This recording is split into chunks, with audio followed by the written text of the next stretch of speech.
The gold standard for mixed martial arts in the state has returned to Ruston, Louisiana, as American Kombat Alliance presents AKA 50 from the Ruston Sports Complex. He's the UFC's very own Matt Dangerous Snell. I'm Tyler, not so dangerous Moody. We'll be on the call tonight for all 11 fights on this card, and we've got it all on display here tonight. Kickboxing, mixed martial arts, and 2 bare knuckle bouts to cap things off here tonight. Let's talk about that co-main. AKA middleweight bare knuckle boxing championship on the line between Blake Kase and Michael Murphy. Yeah, Blake Kase, a lot of boxing experience. Michael Murphy, always game. We've seen him in the AKA cage before, fighting bare knuckle when he fought David Bosnick. I think it's a great fight. Excellent championship matchup. Looking forward to seeing how that one goes. And in our main event, we've got Duke Sinsley stepping up on short notice to take on the hometown hero, Quinton Henry, who's trying to defend his home turf here. That should be a great one to cap the things off tonight. Definitely. Both of these guys have experience at the highest level of bare knuckle boxing. Both of these guys, storied careers. Duke Sinsley taking it on short notice, but this guy's a problem, no doubt about it. Well, that's what we've got in store for you in our co-main and our main event. What's another fight you're looking forward to here tonight? There's a couple here. Gunnar Moscow, Marco Serrano, 2 heavyweights from the area, both coincidentally coming off a loss, so you know they're trying to get right. And actually, Moscow's last fight here in the cage, in the AKA cage with us, lost a decision. A great championship bout, so that's one that's going to be great. But also, how about the return of our boy Hunter Jones? Yeah. The long-awaited return, Hunter Jones coming back, former champion for AKA, facing off tonight against Charlie Caldwell, who missed weight by 20 pounds, which is a difficult thing to do. He might have a 70-pound weight advantage tonight because, if I'm not mistaken, Hunter Jones is lean and looking a little smaller than usual, and I think Charlie's going to need every bit of that weight advantage. Well, a chance for 22 fighters to make themselves a star here tonight in Ruston, Louisiana. We've got one star right here. We've got our other star ready to kick the show off. Take it away, Dynamite.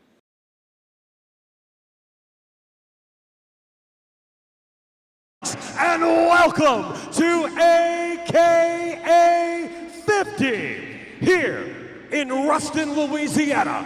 The stage is set. The lights are bright. This is American Kombat Alliance, where the stars of tomorrow shine tonight. And now, Ruston, Louisiana, the wait is over. Ladies and gentlemen, boys and girls, children of all ages, it's go time!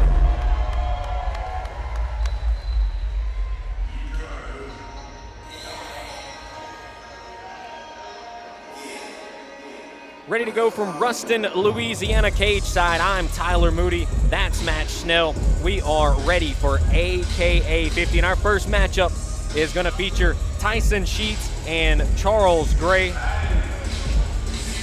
Tell you a little bit more about each of these guys. Let's start with Charles Gray as he makes the walk down to the cage. Now, he'll be representing Wolf's Edge MMA, checking in at 6 feet even, 145 pounds for this featherweight matchup out of Red Oak, Texas.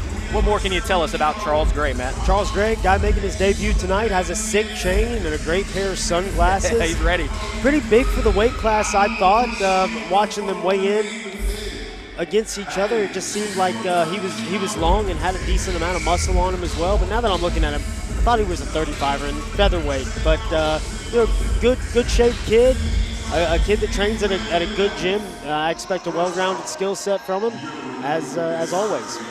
Yeah, Charles getting back into the cage for the second time as an amateur, trying to pick up his first win here tonight at AKA 50. Getting his final look over there at the commission check down spot. Our first of 11 fights here tonight. We're going to cap it all off with Quinton Henry and Duke Sinsley in a bare knuckle boxing matchup. And then we've got gold on the line between Blake Kase and Michael Murphy in our co-main event. But right now, it's time for Charles Gray to take on Tyson Sheets.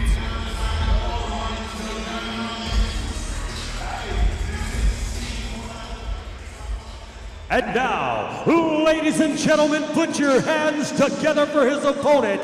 please welcome to the cage, Tyson Sheets. Well, we're going to talk a lot about these homegrown talents, these hometown heroes. West Monroe just right down the road, Monroe as well. We'll see all kinds of fighters from Ruston, West Monroe, and Monroe on this card. And the first of those is Tyson Sheets, representing Hero Fitness out of West Monroe, Louisiana, checking in at 5'7", 145. So he'll be a little bit shorter. He'll have a reach disadvantage, but he's been getting a ton of good work in with Hero Fitness and Quinton Henry. What can you tell us about this debutante match, Nell? Yeah, a kid that's been training for quite a while. I think Henry told me he's been training for about 5 years. So since he was a pretty young fella, more of a grappler, somewhat green on the feet, but ready to get his feet wet, eager to get out here and put on a performance in his hometown. Yeah, if I'm not mistaken, he has his blue belt in Brazilian Jiu-Jitsu, and he's been competing in AGF tournaments. So this is a guy that he's not afraid of the moment, right? He's been getting in that competition, feeling what it's like to go toe-to-toe against somebody, and that's some experience you can draw from. It's not quite the same, but it's good to have that experience. It certainly is, but when the rubber meets the road, we find out who we are, and that's what getting in this cage is. So, good matchup of two debutantes tonight. I'm looking, as we've seen in the past, these guys will actually come out and scrap with each other. And debutantes, amateurs in general, they're just getting better all of the time. I think there's a good amount of experience between the two of these guys, even though this is their first fight. But I expect to see some fun exchanges, some fireworks.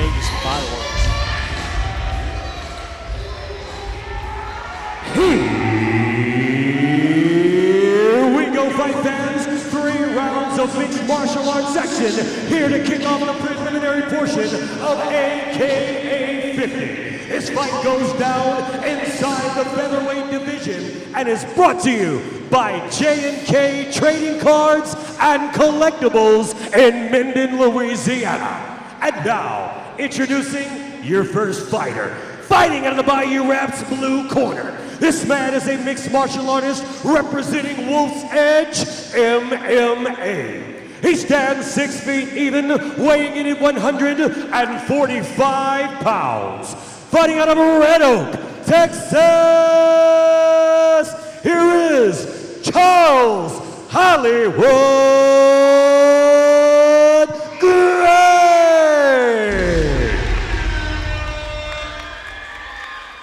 And now, introducing his opponent, fighting out of the EMD red corner. This man is a mixed martial artist representing Hero Fitness. He stands 5 feet 7 inches tall, weighing in at 145 pounds. Fighting out of West Monroe, Louisiana, here is Tyson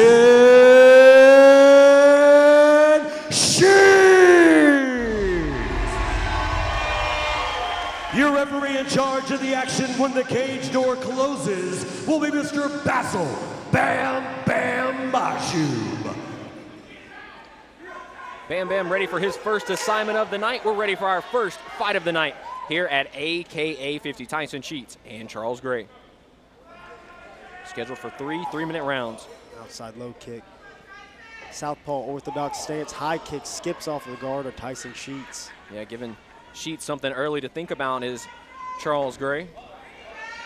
Charles Gray is long, and Sheets needs to keep his guard in a better position because nice side kick from Tyson Sheets. These young guys really throwing up the kicks here early on, 30 seconds into the fight. Gray looking for that jab. I got to admit, early when they were announcing, Tyson was standing over there like a statue, and I was kind of worried about him whereas Charles Gray was kind of walking back and forth. Straight right scores for Charles Gray, right down the middle. Yeah, Sheets walked into that big right hand. I like Sheets' style. I think he's seems to have more of a, I was told he was green on the feet. It looks like he's got a striking background, maybe a traditional martial art, but he's definitely got an interesting style about him. I do wish that he would keep his guard in a little bit better position. One of the only things I'm seeing, it feels like maybe Gray's timing him up pretty well when he's trying to come in, though. We'll pay attention to that as this fight moves forward. Gray's throwing jabs and crosses, keeping it nice and simple. Kind of right there, step back in the opposite stance and scores a straight. Nice teep up the middle. Charles Gray, I mean, Is this kid's first fight? It's his second fight. Second fight. Okay, I was incorrect. But it's all the same. He looks dialed in. Great range. Yeah, I was just about to say he's doing a great job right here keeping his range. He is the taller and lengthier fighter. And firing those kicks out there. There's the takedown attempt from Sheets. And that was beautiful. Parried the kick out of the way and pulls guard. Looked like he was looking for a triangle there for a split second, but Charles Gray, sharp, postures up, avoids the triangle attack, and now Tyson Sheets fighting from his back. Yeah, this is not a good position for Sheets. Gray able to land some good ground and pound there. Looks like maybe he's going for that leg, though. I got to say, this kid is impressive. Yeah, going after a leg lock. Charles Gray punching away. Bam checking to see if that's to the back of the head. I think they were clean. Tell you what, Gray's getting off some good shots here from the ground. He sure is, and this is the risk of going from leg locks in an MMA fight. When guys are just mean and gonna crack you, that is an outside heel hook. That looks... Oh, there it is. Wow. Right as I was saying, you gotta be careful, but this kid, Tyson Sheets, obviously sharp with his leg locks, but able to finish a nice heel hook as Charles Gray was trying to punch his way out of it. Well, I'll tell you what, Sheets had to go through the fire to secure that submission finish because he was eating shots from Gray. Gray doing everything he could to get some damage off and fend off that submission attempt, but ultimately Tyson Sheets showing off that grappling and jiu-jitsu background. There's another look at it. Shout out to our producer, director, Luke. Tyson Sheets, what a great showing. You know, he had some moments maybe on the feet. It looked like Gray may have had the advantage, but as soon as it got to the ground, Tyson Sheets looking for that finish, and he ultimately finds it here at the later stages. Ladies and gentlemen, our referee has called a stoppage to the action at 2 minutes 44 seconds in your very first round, declaring your winner, fighting out of the red corner, Tyson Sheets. Again, right here, Tyson Sheets getting in position, gets that heel in the right spot, cranks it. And Charles Gray trying to be tough, but I think ultimately realizes he's in a pretty compromised position and he had to tap. Yeah, you can see right there, ultimately just realizes that thing might get broken if he's not careful. Sure. And he makes the right decision, especially as an amateur. You're not. ACLs are tough. You know, I think it's the wise move when we get snagged in something like that, as dangerous as that. Go ahead and tap. But I think Charles Gray, we'll get him back out there. Look pretty sharp. Definitely a piece that we'll use more in the future. Yeah, great stuff from both fighters, and we're going to talk about defending home turf here tonight. Good showing so far for the hometown guys as Tyson Sheets gets the round 1 submission. That was nice. Very nice. That's where that jiu-jitsu background comes in. Here we go, fight fans, moving right along with your next bout of the evening. This fight goes down inside the AKA welterweight kickboxing division. At this time, please welcome your first fighter to the cage. Put your hands together for Kase, Charlton. Kase the Jarl Charlton stepping in here for a kickboxing matchup at welterweight against Robert Short. Kase, a kickboxer by practice, representing Brotherhood MMA, checking in at 6 feet even, 169.6 pounds, out of Atlanta, Texas. And look, this is a guy that we've literally seen him grow up in here, man. I've said it about him before, the amount of weight that he's lost, the work that he's put in on his body. I mean, this is a young man that really wants it, and he's done everything that he can to get better at this sport, Matt. I think so, and I mean, if you just look at him and the way his body's changed over time, and you can tell he's taken it very seriously. And honestly, I don't know if he even cut much weight to make 170 this time. He weighed in a little bit under the mark, and typically that's a sign to me that he didn't cut too much weight. So very, very happy to see him back in there. Looking for his first dub. I think he's gone out there and scrapped well before. Looking forward to seeing him compete once more. He's got a good opponent standing across from a guy who won his last fight, but this is just one of those matchups that felt right and came together. Well, we told you we're going to have it all for you here tonight. MMA, kickboxing, bare knuckle. This is our first kickboxing matchup of the night. And honestly, Kason's just such a good story because, you know, the weight loss, the work that's been put in, like that takes some serious mental fortitude, some real desire to get better, not only inside the cage, but outside of the cage. And you just got to tip your cap to the young man for all the work that he's put in time for him to put that work on display now.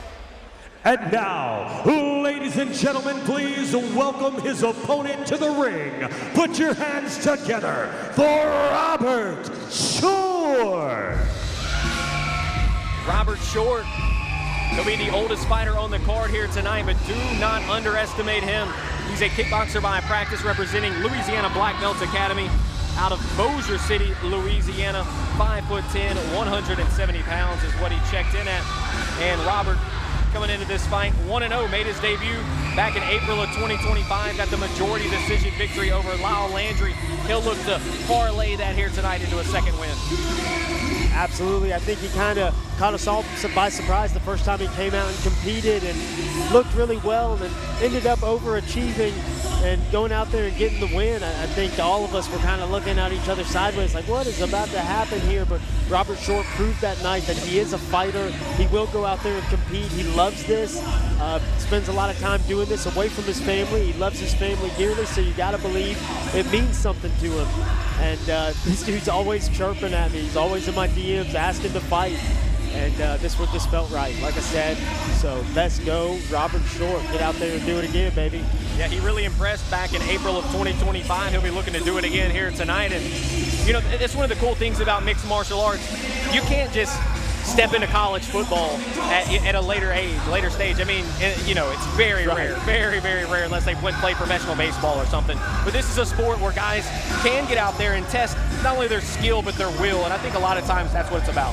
Absolutely. It's just a way to prove it to yourself. You know, some guys in this world are so unassuming looking, and the only way they can prove that they're tough is to get out into the cage and fight somebody, for which I can relate.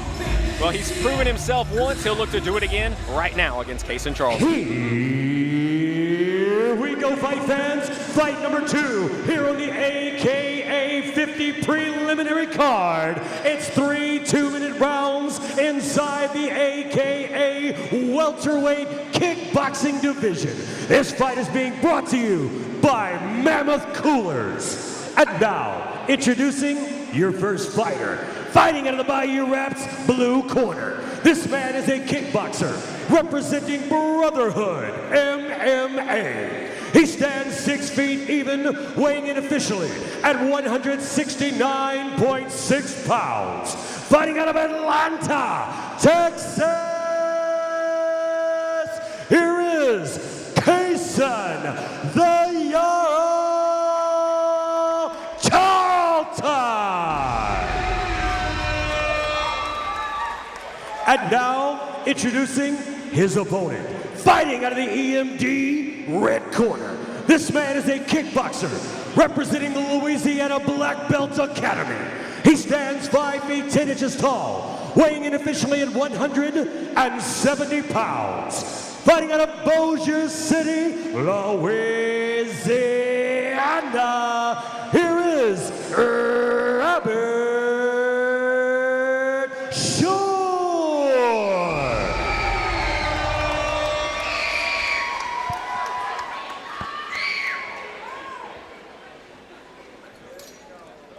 Kase and Charlton, Robert Short, fight number 2 of the night, coming your way right now at AKA 50. Both fighters fighting in the orthodox stance, parries, kind of joust to jab. Good low kick from Robert Short. Yeah, Short flipping those kicks out there. Nice jab there as well. Kase and Charlton busy with his hands early. Good defense, good high defense by Robert Short. Robert looks good. Yeah, he did. He got a nice right hand over the top there, the guard. Ooh, caught him with the left as well. Kase looking for that uppercut. Nice. Good kick to the body. Right leg skips off the body of Robert Short. Robert counters with a volley. Thudding shot there from Kase and Charlton. Jab, jab, cross, scores. Though Robert's got his guard up, can't block them all. Hook overhand from Robert Short. Oh, another shot to the body from Kase and Charlton. These guys look good. Good jab, maybe one of the best shots that Charlton has landed with the hand so far.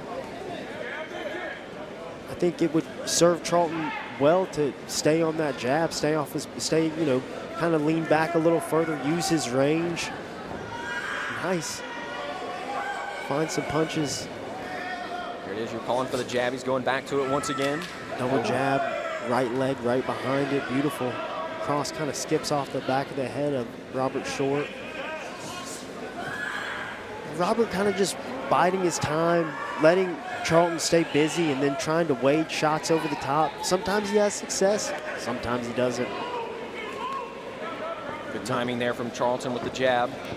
Block that kick. Robert has scored some decent low kicks, but Charlton checking some of them too. Swiping right hand scores, cross to a knee. Kase starting to pick up momentum here in the final 15. Knee up the middle from Charlton. Caught him with the right hand too. Good crosses. Good first round, yeah, great first round between Short and Charlton. Some really good kicks, especially early in the fight for Robert Short, and then it felt like the tide turned a little bit. Kase and Charlton started to pick up momentum, landed some good kicks to the body himself, and then he got that jab going, and that really felt like it turned the tide for him, Matt. And again, going back to what we were talking about when Tyson was coming out and how much of a story and how much of a journey this has been for him.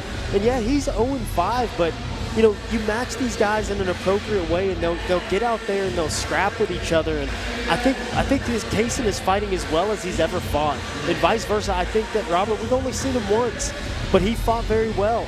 He looks better tonight than he did the last time he was out. This is incredible to see from guys like this, that they continue to progress.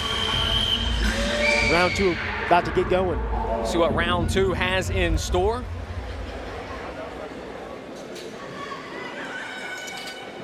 You got to think Kasen's cardio probably a little bit better between the two, just from the amount of work that he's been putting in. That's not a slight on Robert Short in any way.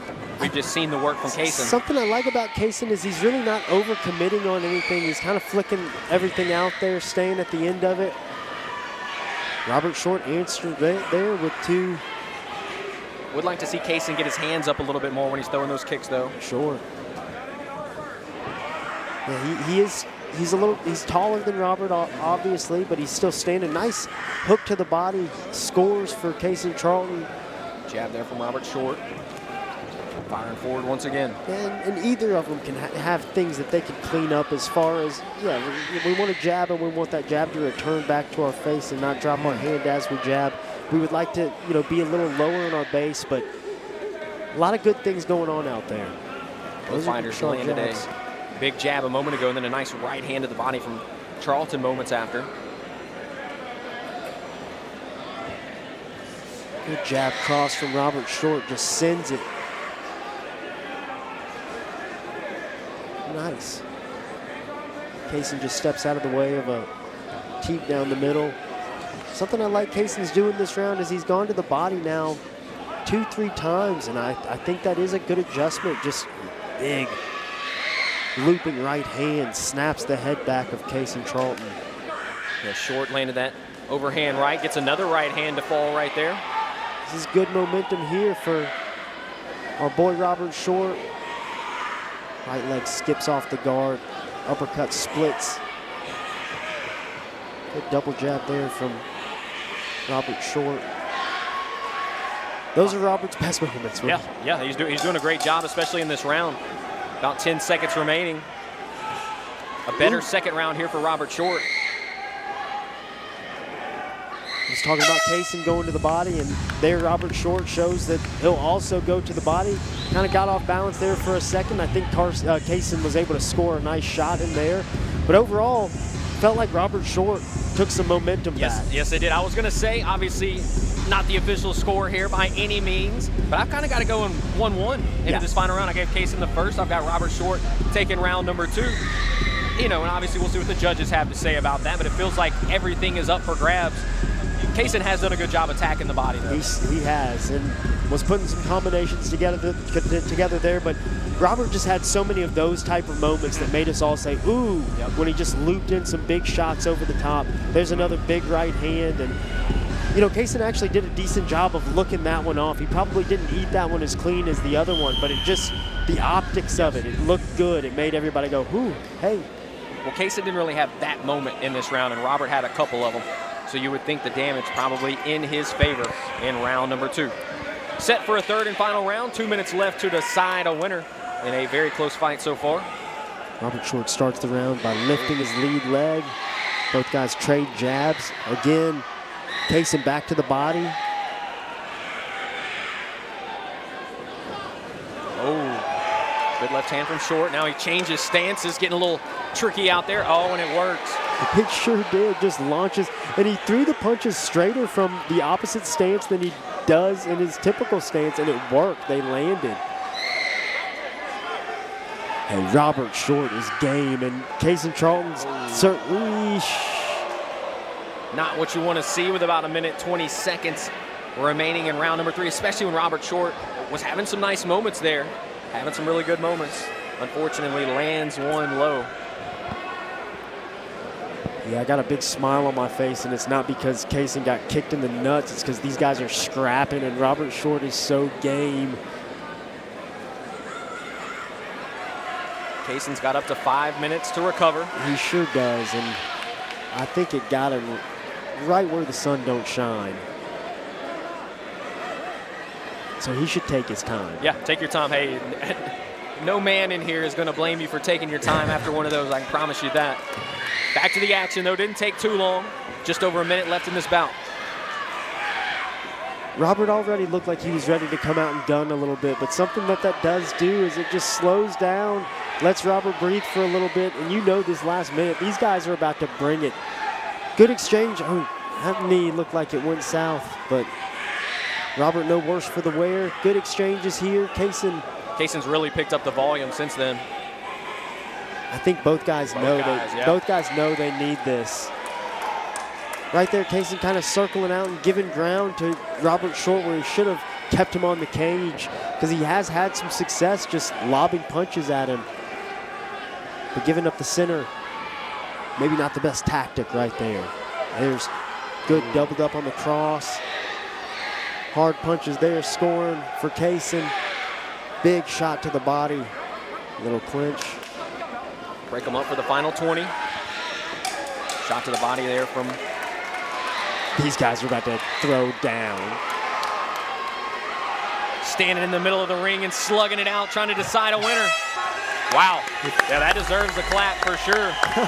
Both fighters leaving it all out there. I mean, gosh, it's crazy somebody has to leave the loser of this. You know, what a battle.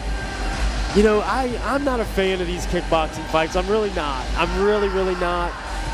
But when they go like that, I mean, I want to put a whole card together of fights like that. That's beautiful stuff. What great martial arts. What great heart, grit, determination from both guys. Both guys game, understanding they were down, knew they had to bring it, and they just throw down as the round expires. Well, and you can see it right there, the expression, the rage from Kase and Charlton, knowing there's just a few seconds left. He's trying to secure his first win inside the cage.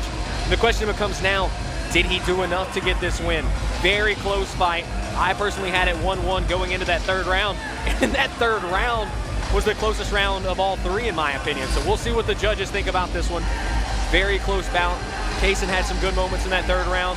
Robert, I thought his best moment was when he changed stances. I mean, he landed great. 3 crisp shots. He looked like a pro boxer from Southpaw. I mean, he'd been lobbing those overhands kind of sloppily all day. They were working. Yes, they were. But he switched to Southpaw for that split second.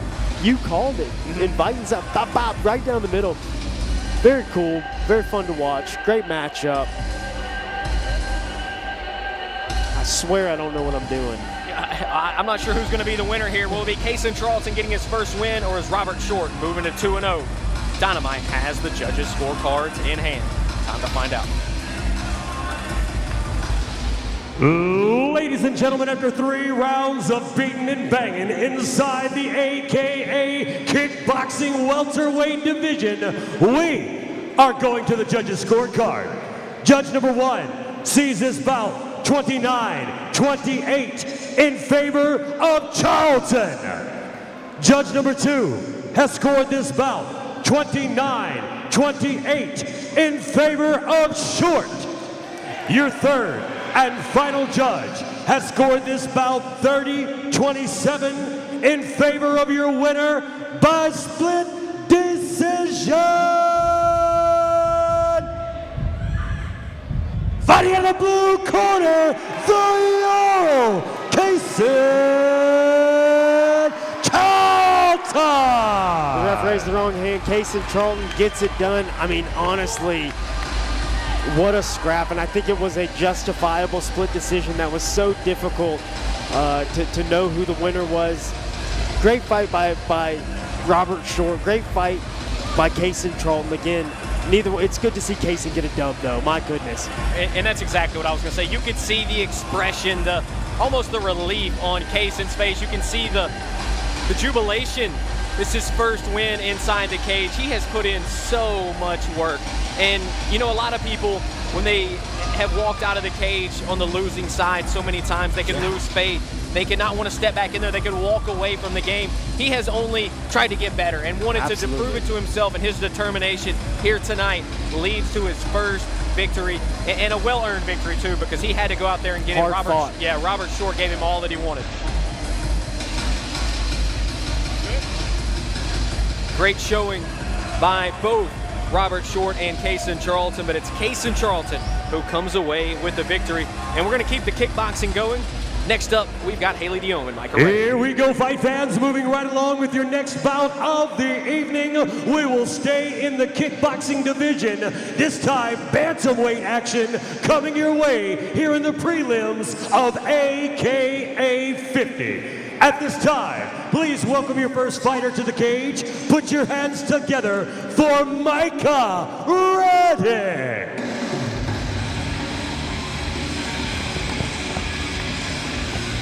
Turning now to the ladies, we've got Micah the Menace Reic, a kickboxer by practice representing Enzo Gracie out of Lake Houston, 5'9", 135 pounds.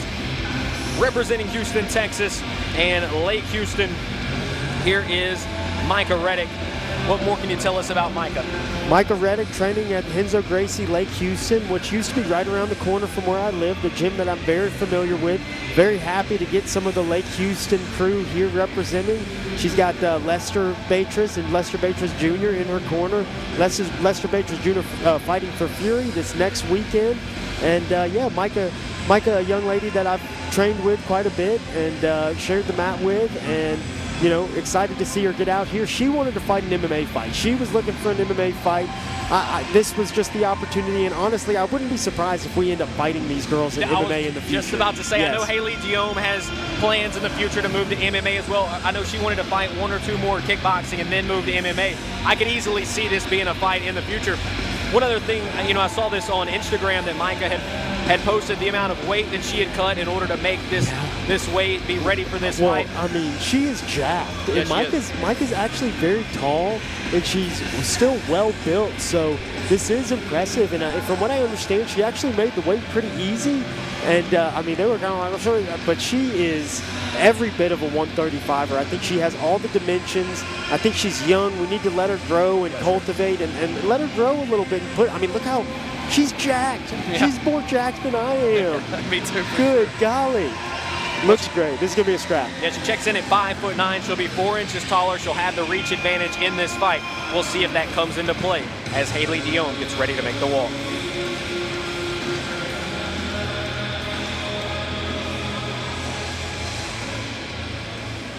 And now, ladies and gentlemen, put your hands together for her opponent. Please welcome to the cage, Haley Diome. Haley Diome. I know she's got a lot of fans here. Her fans were showing out back at AKA 49 in the chat, so I'm sure they're both in the building and watching live here on the AKA YouTube. But she's a kickboxer by practice representing Louisiana Black Belt Academy. She's from Bossier City, Louisiana, representing Bossier City, Louisiana, I should say. 5'5", 135. Had a chance to talk to her in the AKA podcast. She's putting in a ton of work. She's got that, she's got a great background to do this sport. And Matt, the last time we saw her in her matchup against Melanie Villalone, I don't know that we've ever seen more strikes thrown in an AKA bout. This girl's about it. 2-minute rounds, too. I mean, they did not stop volleying punches at each other, trading. It was such a great fight. And, you know, look, I'm sure she's ready to get out there and get a win. And that was another one of those fights that, I mean, who cares who won or lost that fight? What a great one. But, you know, Haley doesn't see it that way. I'm willing to bet she's ready to come out here and get a win. And she has figuratively and literally a tall task standing in front of her. I think Haley would do well to maybe take a step back tonight a little bit. If she's able to close the distance and keep those punches going, then let them rock. But you know, as we see in high-level fighting, it's hard to just, you know, keep launching and keep moving forward. We have to step left, we have to step right, we have to circle and set up our shots by getting off angle. And I would like to see a little bit of progression in that department. Well, you could certainly argue that she won her last fight. She came out on the losing end, but it could have easily gone her direction. She put on a great showing tonight. She'll be looking for her first win against Micah Reddick. Here we go, fight fans. 3 rounds of amateur kickboxing action inside the AKA Women's Bantamweight Division. This fight being brought to you by the North Village Food Park right here in Ruston. And now, introducing your first fighter. Fighting out of the Bayou Reps blue corner. This woman is a kickboxer representing Henzo Gracie of Lake Houston. She stands 5 feet 9 inches tall, weighing in at 135 pounds. Fighting out of Houston, Texas, here is Micah, the Menace Reddick. And now, introducing her opponent, fighting out of the EMD red corner. This woman is a kickboxer representing the Louisiana Black Belt Academy. She stands 5 feet 5 inches tall, weighing in at 135 pounds. Fighting out of Bossier City, Louisiana, here is Haley.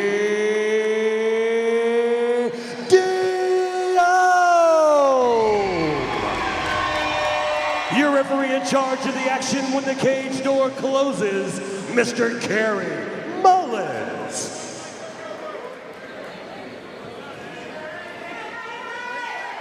Fight number 3, Micah Reddick, Haley Diome, scheduled for 3 2-minute rounds. Diome getting right to work. Haley just ripping that right leg right off get. Oh, big wow. teep, snaps the head back of Reddick. Reddick ate that. That was a great kick, Matt. Goodness gracious. Keep up the middle. We're seeing a little, I mean, I know it's early, but we're seeing a little bit more patience from Haley Diome. Good kick to the inside part of the thigh. Nice low kick set up by Reddick. Reddick got to be careful reaching for those kicks. Good jab from Diome a moment ago. Diome crosses the body, then loops the overhand over the top. Definitely trying to set things up. You can see a difference. Jab cross down the middle, right leg behind it. She's got some power behind those kicks. That was a solid counter there by. Ooh, I think Reddick may have scored that high kick again. It's just so long, wrapping around the guard of Haley Diome. Oh my God. We got a fight on our hands here at AKA 50. Reddick, double jab. Yeah, probing with that jab. Diome fires a kick back at her. Shot to the body from Diome. These kicks are snapping off both ladies. We got to see this in MMA too. Oh my gosh. Oh, big cross, but the low kick cuts through the thigh. That was a beautiful low kick from Micah. Good defense, but Diome able to back Micah up. Diome pushing forward here. One thing we know about her, she's not going to gas out after what we saw in that last fight. Absolutely not. Oh, good. Another right hand. You can see the power from both of these females. Yeah, Diome is a little firecracker. I mean, those low kicks are going to add up, though. Something there went. I don't know. Diome took a shot down low there, appears to be in a bit of pain. See if she's okay.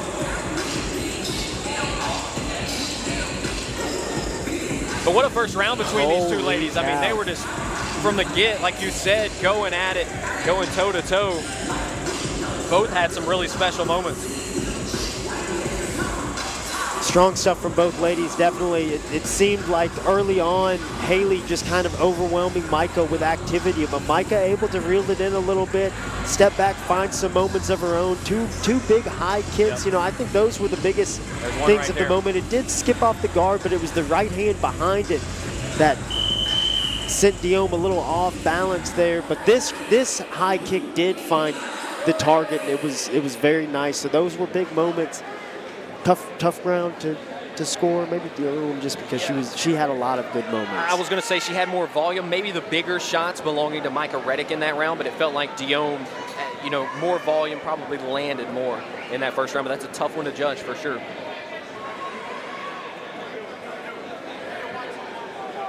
Not quite sure what Diome was dealing with there between rounds, but she's good to go.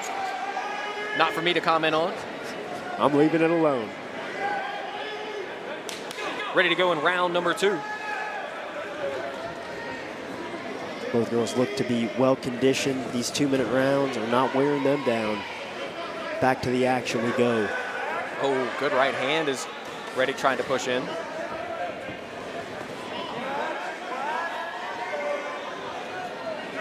That's pretty crisp stuff there from Diome. Fired off the 1-2 and then got back to her defense as Reic let a shot fly. Big right Nice hand right. loops over the top for Reic. Another one. Another. Reic doing a good job of kind of pawing to the body, coming back up to the top. Those were good exchanges for her. Good inside low kick. I mean, what a scrap. Those low kicks are going to add up. Very hard, technically correct, cutting through the thigh of Haley Diome. But I mean, look at Haley, just a tank. Getting a little wild with those high kicks. Sometimes when you have success with the technique, it's hard not to just send it out there. Definitely more patience from Diome in this fight, Straight but you can right. see when she's ready to go, she goes. I mean, and these girls are both just so sharp. Diome's boxing is impressive. It's not going to be a knockdown, more of a push, lost her balance. 30 seconds remaining in round number 2.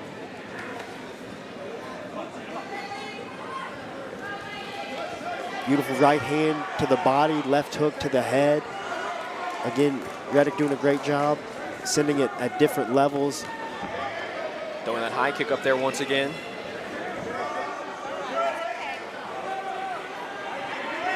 This has been a strong round so far for Reic. Again, Haley Diome starting strong. Sharp jab. Yep. Inside low kick, left hook behind it. Reic fires a right hand over the top to finish off the round. Another very competitive round between these two ladies. Listen. Yeah, that's what I got as well. I'm thinking it's 1-1 right now.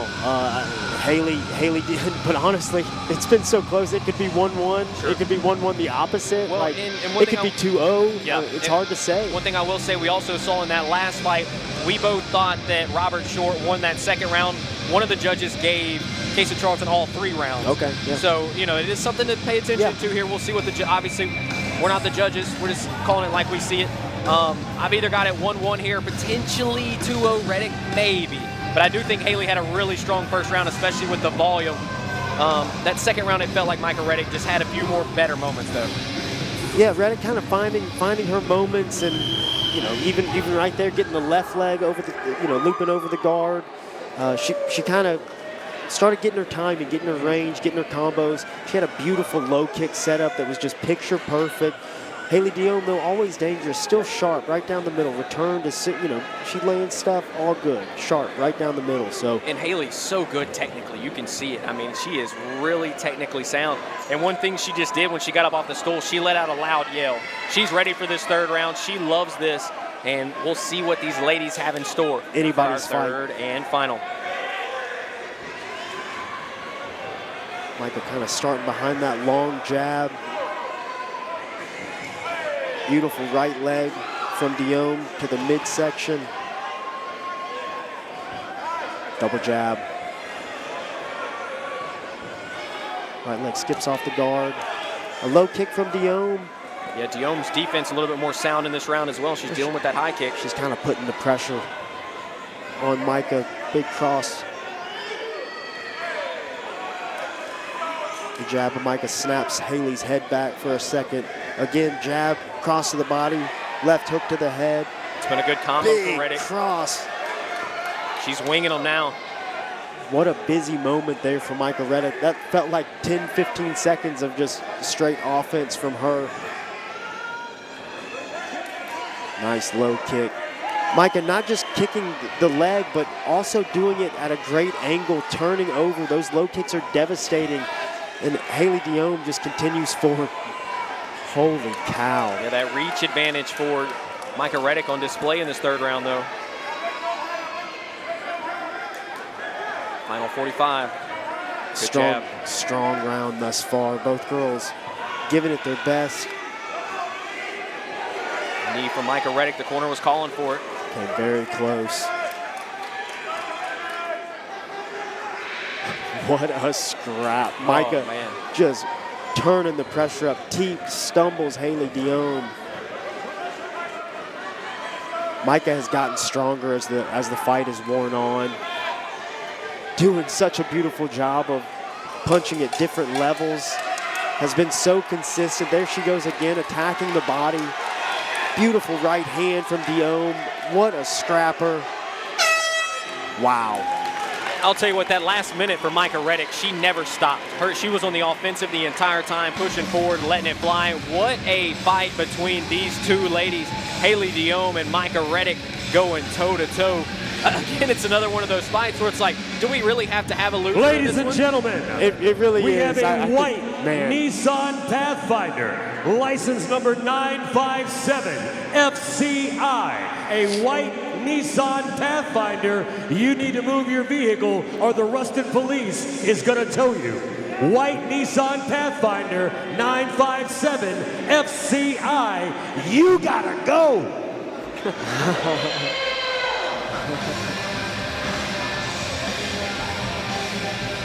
What a scrap between these two ladies, and you can see it here in the replay. They never stop. They're both relentless, and I feel like the future is so bright for them, especially once we move into mixed martial arts and they can use all their disciplines, you know? They clearly have great striking, and we'll see what the judges have to say about this fight.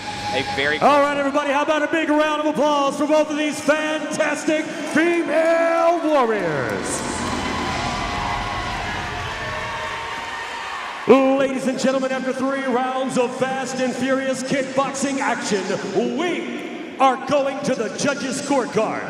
All 3 judges have seen and scored this bout the same way, therefore declaring your winner by unanimous decision. Fighting in the blue corner, Micah, the Menace Reic.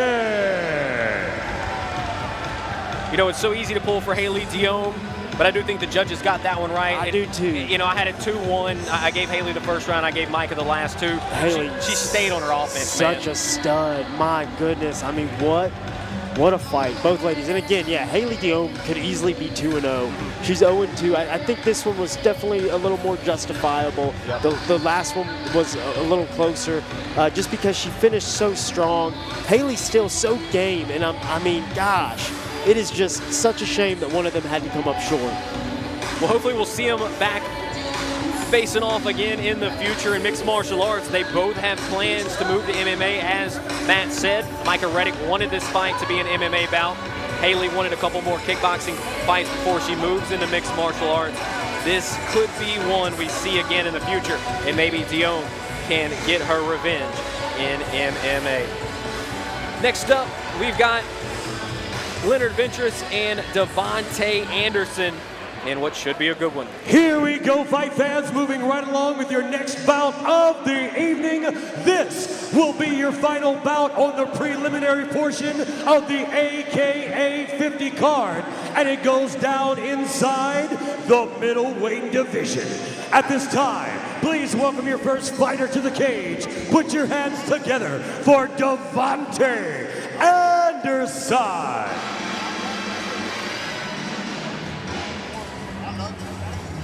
First up is Devonte D. Anderson. He's got an MMA background representing Fortis MMA, 6'2", 186 pounds, out of Dallas, Texas.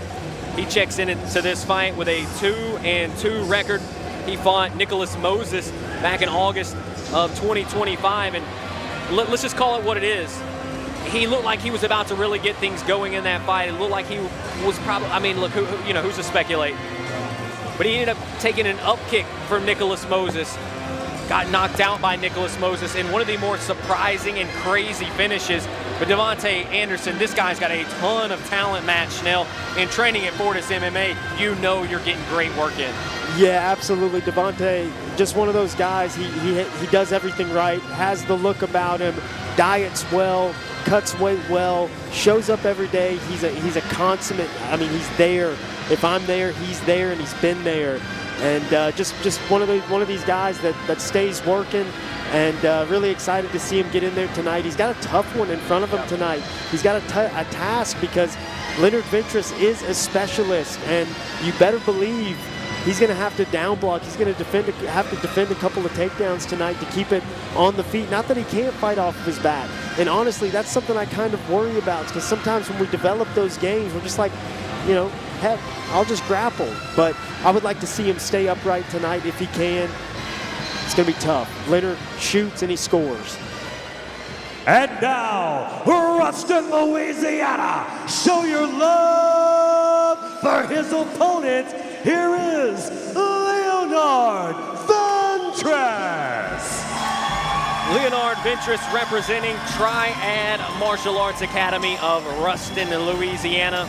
Another one of those hometown guys trying to defend their turf here tonight at the Ruston Sports Complex. Ventress is 6-2. He could easily be 7-1, by the way. I went back and watched that Maverick Becker fight, which he ended up losing in the third round. He was dominating the fight. Easily won rounds 1 and 2. I thought the ref kind of screwed him in that third round. They got stood back up, and Maverick Becker just kind of found the win at the end, finished the fight towards the end of that third round. But this is a guy that can easily be 7-1. Like you said, he's a specialist. He wants to come out there and wrestle your ass. And I think what's so incredible to me is everybody knows exactly what he's going to come out and do, and yet they have not stopped it. And this is an interesting matchup. On paper, maybe not the best one. Devonte coming off a loss, has a 500 record, but I just thought that he had a skill set that could maybe test Leonard Ventress a little bit. And Leonard has talked to me, and we've discussed he can strike. We've even put him in there and had him do a kickboxing match for us in the past. So I want to see that skill cultivated. I want to see a guy that can defend a couple of his takedowns, and then see if Leonard will keep on shooting him, even when a guy's standing in front of him, shutting him down a little bit. Bring out that striking, see the full skill set, because I know he trains with a great gym. We've seen him kickbox in the past, and this dude is talented. Well, look, I'll tell you this. I personally think, as far as the prelims and undercard are concerned, this is my favorite fight, because I think you've got two guys that have some really legitimate talent here. They can easily have better records than it indicates. And they both have solid records. It's not like they don't. But it feels like these are two really talented guys about to get in there and go toe-to-toe. And really the question is, can Devonte Anderson fend off the takedowns? If he can, you would feel good about him. But if Leonard gets this to the mat where he thrives, and one thing we would like to see in this fight, more ground and pound, more submission attempts, because he, one of the things he does very well, get you on the ground, hold you down. I'd like to see a more offensive plan once he gets the guy down to the mat. The question is, will he be able to execute that game plan here tonight against a very game Devonte Anderson, who, as we mentioned at Fortis MMA, you're getting in the work, man. You're grappling, you're striking, you're doing it all over there. One of the high-level gyms in this entire area. And so he'll be prepared for this, Matt. Absolutely. Shout out to Leonard Ventress' shorts. Got rocking the pink sparkles. How about that? Some of the cooler shorts we've seen here at AKA. Oh my gosh, somebody give me the number of who made those shorts. Good sportsmanship here from Leonard Ventress, bowing down and showing respect to Devonte Anderson. Ready to cap off our prelims, fight number 4 of AKA 50. Here we go, fight fans. 3 rounds of mixed martial arts section inside the AKA middleweight division. This fight's being brought to you by Malone Properties. And now, introducing your first fighter, Fighting out of the Bayou Raps blue corner, this man is a mixed martial artist representing Fortis MMA. He stands 6 feet 2 inches tall, weighing in at 185 pounds. Fighting out of Dallas, Texas, here is Devonte D. Anderson. And now, introducing his opponent. Fighting out of the EMT red corner, this man is a mixed martial artist representing the Triad Martial Arts Academy of Ruston.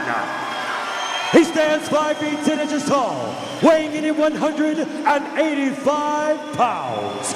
Fighting out of Ruston, Louisiana, here is Leonard Ventress. Your referee in charge of the action when the cage door closes, Mr. Chris Hill. Chris Hill with his first assignment of the night as we're ready for this middleweight matchup between Leonard Ventress and Devonte Anderson. And immediately Ventress shoots for the takedown, but Anderson may end up on top here, Matt, in the full mount. Beautiful. Wizard down, hips, able to land in the mounted position. This is trouble here early in the round for Leonard Ventress. Leonard in a bad spot. Devonte having to find his targets, needs to be careful. Leonard actually doing a good job of not letting many of those get through, but the optics thus far, this is bad. Yeah, he's got him flattened out, just pouring right hands on at the moment. Leonard's got to do something. He's got to hip down. He's got to turn. He's got to make something happen because right now he's taking a bit of a whipping. Going for the choke. That's tight. Devonte just chokes the face and just goes after it. You know Devonte was wanting to come out here on fire after how that last one went, and he sure did. He put a pace. Leonard shoots right off the get, like we had talked about. Devonte able to down block, land in the mount, and just dominate. Holy cow. I hate that that was so quick, but it was honestly kind of the perfect microcosm of what we thought this fight was going to be. Leonard Ventress shooting. Could Devonte Anderson deal with that? He dealt with it, ended up on top, went into full mount. Then he flattened him out, landed some ground and pound. Ultimately, it didn't really get the rear naked choke in. He was just cranking that face. I mean, yeah, that was not very nice. That was not very kind of him, but this is a fist fight, baby, and he choked face, went after it, and squeezed, and got the tap, got the finish. Tough stuff for Leonard Ventress. He's had so much success. You got to think he's going to bounce back from this, but tonight somebody had an answer for the blast double, and it was a good, it was a great takedown. It was powerful. Yes, it was. And we've seen that from him. He's got serious wrestling ability. But Devonte Anderson, man, this guy could easily only have one loss on his record. I think he's a real talent. Ladies and gentlemen, our referee has called a stoppage to the action at 40 seconds in the very first round, declaring your winner, fighting in the blue corner, Devonte D. Anderson. So Devonte Anderson back in the AKA cage for the second time. And he evens his record here with American Combat Alliance to 1-1. And just great work from him. Flattens him out. Leonard, it's such a bad spot there, and ultimately. And Leonard got close to escaping the position, but Devonte I think he just attacked the face as Leonard started to squirm out a little bit. Right there. Wow. And that's what we wanted to see, though, from Devonte, because we know he can strike. He's very talented on the feet. I wanted to see if he could deal with the takedowns from Leonard Ventress. Ended up in full mount right off the takedown, and that was a good shot attempt by Leonard. It was, but like we said, these, when a guy knows exactly what's going to happen, has good training partners to drill these things with over and over again, that's all right, so that does it for the prelims. We're on to our undercard next. How we doing out there, Ruston? You having fun? Whoa, whoa, whoa. What in the blue hell was that? It is Saturday night in Ruston, Louisiana. We're gonna get up right now. What I need, on the count of 3, I want every man, woman, and child, top to bottom, left to right, all the way around. We're gonna blow the roof off of this place. You with me? I want to hear you all on the count of 3. 1, 2, 3.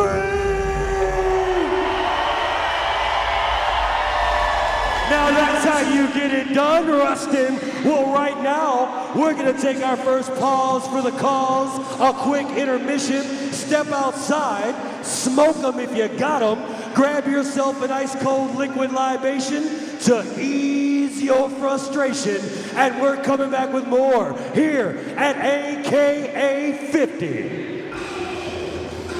Make sure you hit the bar. Make sure you go see my man Drew at the merchandise table.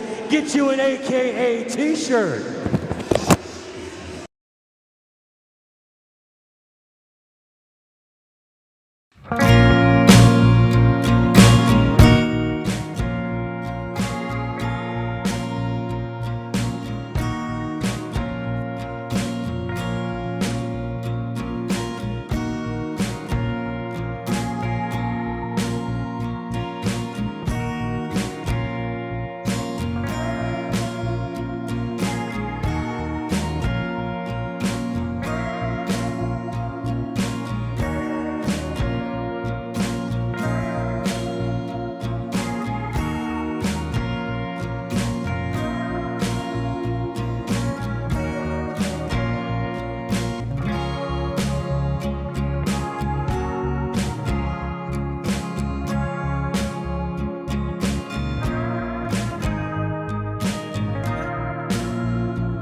right, Ruston, Louisiana, it's time to get back to the action here at AKA 50. Our prelims are done. We are moving on to the undercard. And folks, it's time to stand on the gas like Dale Earnhardt coming out of turn 3 at Talladega, baby. Here we go. Up next, we've got 3 rounds inside the AKA lightweight division.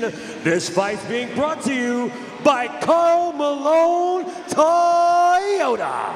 And now, please welcome your first fighter to the cage. Put your hands together for Mike Gardner. Back here live from the Ruston Sports Complex in Ruston, Louisiana for American Kombat Alliance 50. We see you guys out there in the chat on the YouTube. Appreciate everybody checking in with us here for AKA 50. Time now for our first fight on the undercard. It's going to feature Mike Gardner against Joey Lopez. Mike Gardner, another one of those guys from Fortis MMA.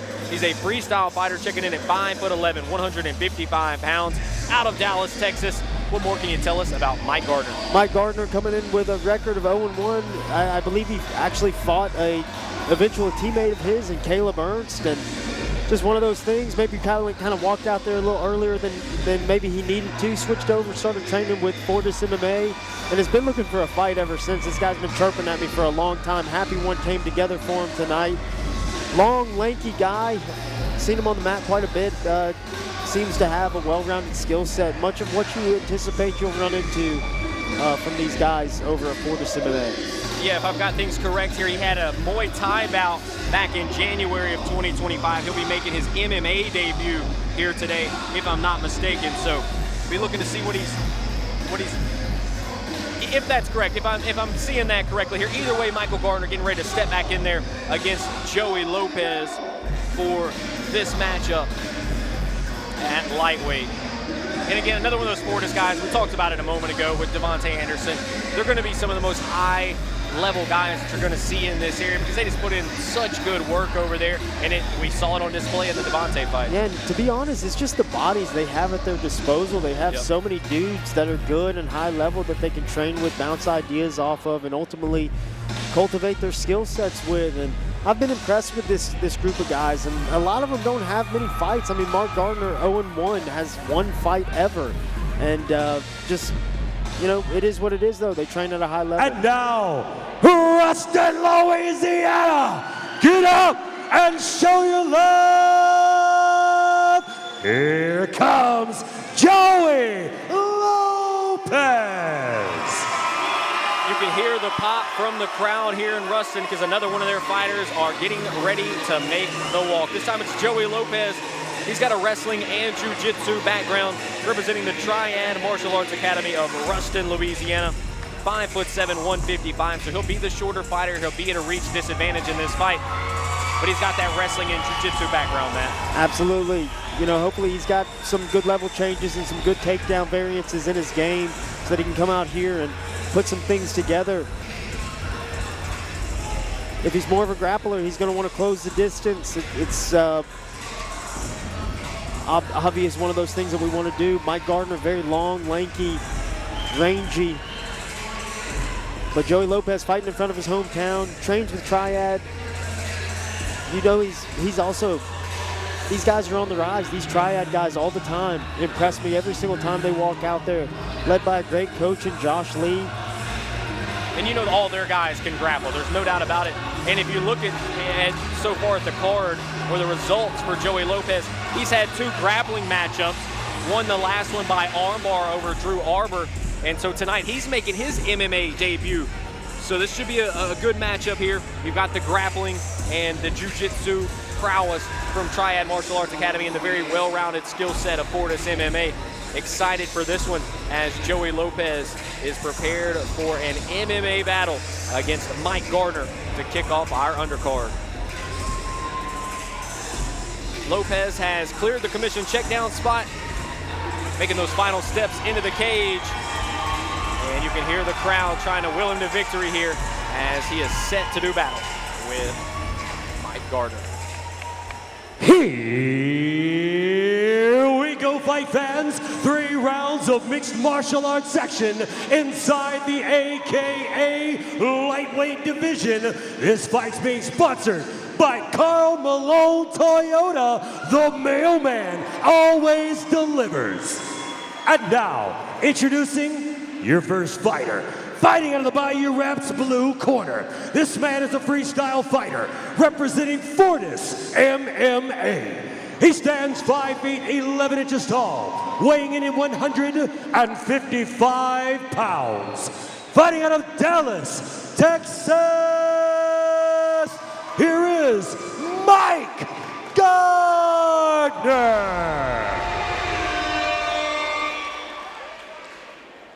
And now, introducing his opponent. Fighting out of the EMD red corner. This man is a wrestler who is well versed in Brazilian Jiu-Jitsu. He is representing the Triad Martial Arts Academy of Ruston. He stands 5 feet 7 inches tall, weighing in at 155 pounds. Fighting out of Ruston, Louisiana, here is Joey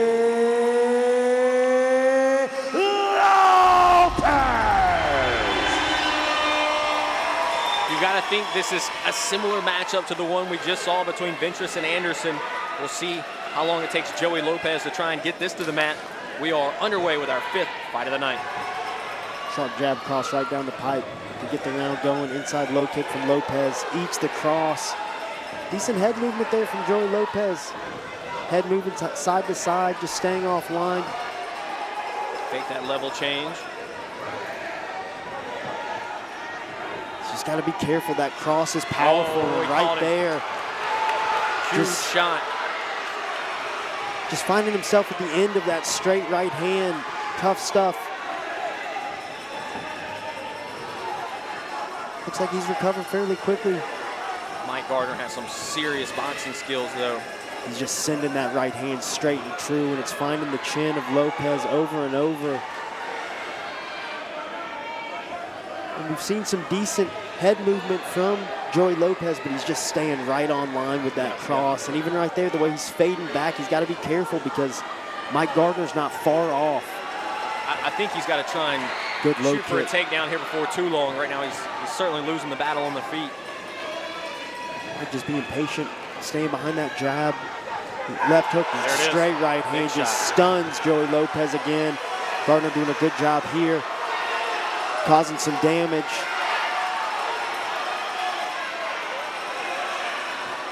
Joey trying to get his wits about him a little bit and see if he can't rally to a takedown. Mike Gardner doing a good job, shimming his hips. That's another right hand.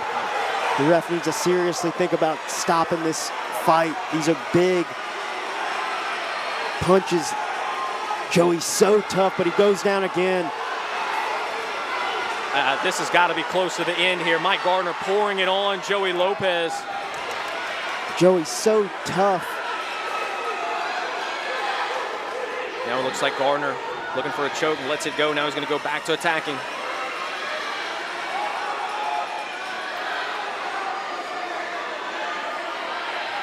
Lopez has absorbed a ton of shots through the first 2 minutes of this first round. And then Mike Gardner just sneaks in the choke, and this is deep here.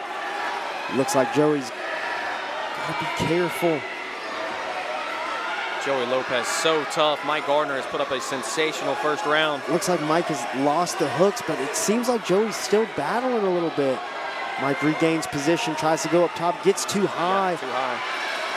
Comes back to punches. Man, Joey's so tough, but this fight, just so much offense coming from Mike Gardner. Left hook, and Mike answers back. Joey Lopez back in it. So much heart. Oh, eats another right hand from Gardner, though. The crowd trying to will him back into this. He is wobbly, Matt, very wobbly. That was a crazy first round. You could have made the argument that maybe it should have been stopped there at certain points, but Joey Lopez, such a warrior to withstand the barrage of shots that he endured from Mike Gardner. But man, you got to give Mike Gardner so much credit. The boxing so crisp. Did everything he needed to do when it got to the ground, tried to get a couple submissions, and when he lost it, got right back to attacking. Absolutely, and Joey, so tough, and I love the heart from him, and he even was able to kind of sneak in a shot there at the moment. But we're talking about very little offense offered, and I just think these guys don't have many fights. That right hand He got stoned him. And again, so much heart to recover and keep going and then find some moments in that fight. But thus far, it's pretty much one-way traffic, and I need this ref. I know where we are, and I know that he sold a lot of tickets, but good golly. Well, look, comebacks can happen. That's why we love the sport. This is not over yet. Joey Lopez being given second life here in the second round. Let's see if he can do something with it. He's got to try and get this to the mat, though. I don't think he wants to stand in front of Mike Gardner. He kind of had some level changes early on. Big, nice right hand. Joey needs to keep it slow. Nice jab from Lopez. Mike just so measured with that cross, just reaches out and touches Lopez with it. And because he punches so correctly, he doesn't have to put much on it. He just gets that hit behind it, turns it over. I agree with you, Tyler. We need a level change from Lopez. You know, one thing you have to wonder is how much gas Gardner used in that first round, because he was going for the finish for sure. Agreed, but I just think with the way that Gardner fights and how measured and how, I mean, just by the books he is, he's not using too much energy. He's punching and fighting correctly, good high guard, just extending those punches, not putting too much behind it. Nice. That being said, he has still been incredibly active, but he's not slowed down a beat. He's been so precise with his striking, so technical. Joey needs a level change. He needs to score a takedown. Lopez eats another big shot. As the crowd starts to chant Joey, Joey absorbs a big right hand over the top. Mike Gardner just measured, probing with his jab. Straight right hand. I mean, Lopez isn't even faking the takedown, nothing. He's given Gardner nothing to think about here, to be honest. And it's kind of curious because it seemed like early on he came out and did kind of show some level changes. There he goes. And he needs to just shoot to not score every time. He needs to just show some level changes, make Mike Gardner bite on it. That way he starts to second guess, and maybe he can get deep enough to run his hips and find the takedown. I agree. But the way he's going about it right now, it just seems like he's unwilling to shoot unless he thinks he can absolutely get it. We just need to get his check Mike's defense now and then, make him second guess himself. Right now, Mike just fighting very comfortably, balanced in his stance, just prodding forward. Joey launches a good right hand, it misses, but there was some pop behind it.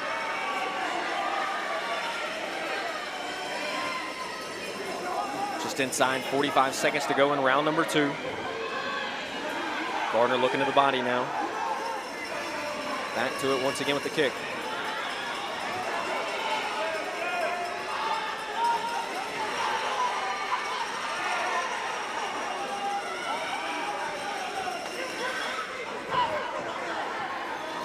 Kase to slow down just a bit, but there's a right hand that bounces off the chin. Gardner staying sharp with that right hand. Again, right hand. Snapping the head back of, oh my gosh! Holy cow! Unreal. Oh my God. That's the sport. That's why we love it. That's why we that love is these fights play insane, out. so improbable. I had counted him out, and Joey Lopez finds his moment, a big right uppercut, lands flush, and turns the lights out of Mike Gardner.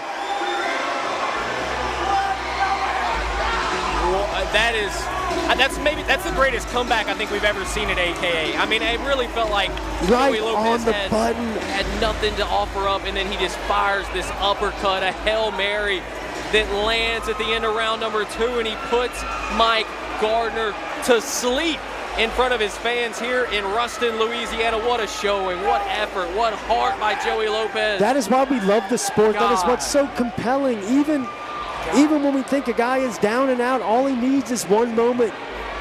And credit to Chris Hill. He let this fight go. This is an amateur bout. Sometimes you could stop it there. He let this go, and he allowed Joey Lopez the chance to come up with this signature moment, this shocking moment in front of his fans here in Ruston, Louisiana. That is definitely the best comeback we've seen in the AKA Yes, that was incredible, because it felt like he was overmatched on the feet. It felt like if he wanted to get the win, you get a takedown, maybe you get a submission victory. But instead, he puts the lights out of Mike Gardner, who is still slow to get up. Wow. I haven't been that stunned, I think, ever. I legitimately mean that. I cannot believe that. Unbelievable. Mike Gardner being held back to the stool. Here's another look at it, by the way. Shout out to our guy Luke with the replay just right on the chin. Gardner ducked his head. The perfect time for Lopez to throw that uppercut. It lands perfectly, and he pulls off an improbable, emphatic knockout at the end of round number 2 in a fight that Mike Gardner was putting on a clinic. Well, I'll tell you what, everybody that spent the money to be here in the Ruston Sports Complex tonight, they just got their money's worth. Shout out to those of you watching live on YouTube. That was a special moment here for American Combat Alliance. No matter, and obviously it's tough, you know, if you're Gardner. My God, that was a moment, though. Sometimes, you know, when these fights come together, we come here and we hope to see even matchups. Yep. And as the fight kind of plays out, you start to think to yourself, man, I don't know. But again, it's what's so amazing about this sport. It's why it's the best sport in the world. You just never know. And I mean, Matt, I think you're the perfect person to ask, because you had a crazy fight in the UFC where things were not going your way. Sumu Darji, correct? And then you found this insane, improbable win. Like, what's that moment? What's that feeling like? I think it boils down to the way that you're training and going back to triad martial arts. And those guys are a force, and they are coming. And every single day, they have more and more guys to put out now, there. ladies and gentlemen, before we get to the judge's decision, I just want to make sure and let all of y'all know, folks, look, there's a lot of sports in the world. You play football, you play baseball, you don't play fighting. This is real, injuries happen. It takes a lot of courage for these young men to step in here and do what they do. How about a round of applause for both of these fantastic fighters?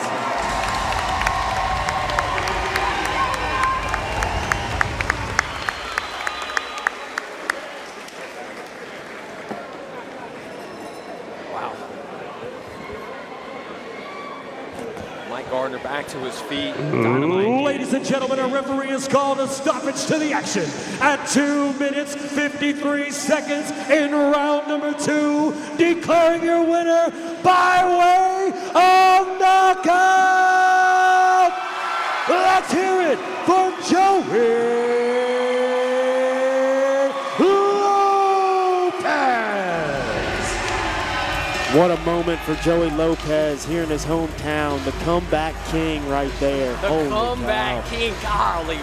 You know, look, I love all sports. I love it all. It's why we watch baseball for those ninth inning comebacks, fourth quarter comebacks, no matter what it may be.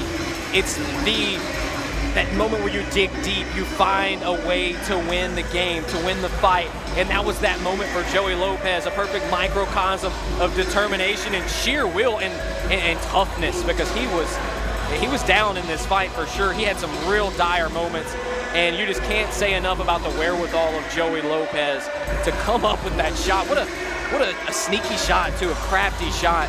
And just feet wow. planted, uppercut, finds the target, sends him crashing. Fighting's the greatest sport there is. Greatest sport there is. You know, like, baseball was always my favorite. You brought me into this sport about 5 years ago now.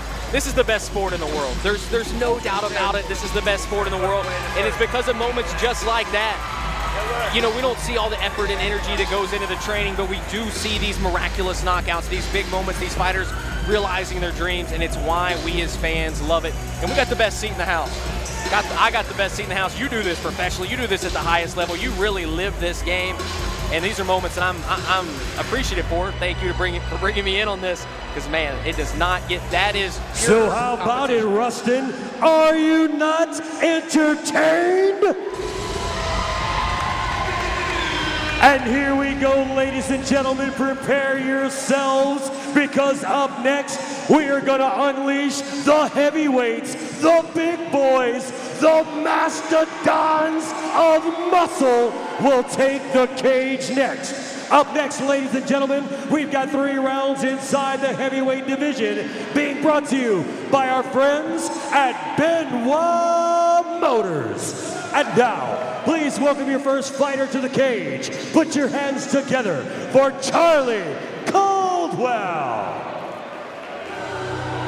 Now we've got the big boys, the mastodons of muscle, as Dynamite likes to call them, a heavyweight matchup here between Charlie Caldwell and Hunter Jones.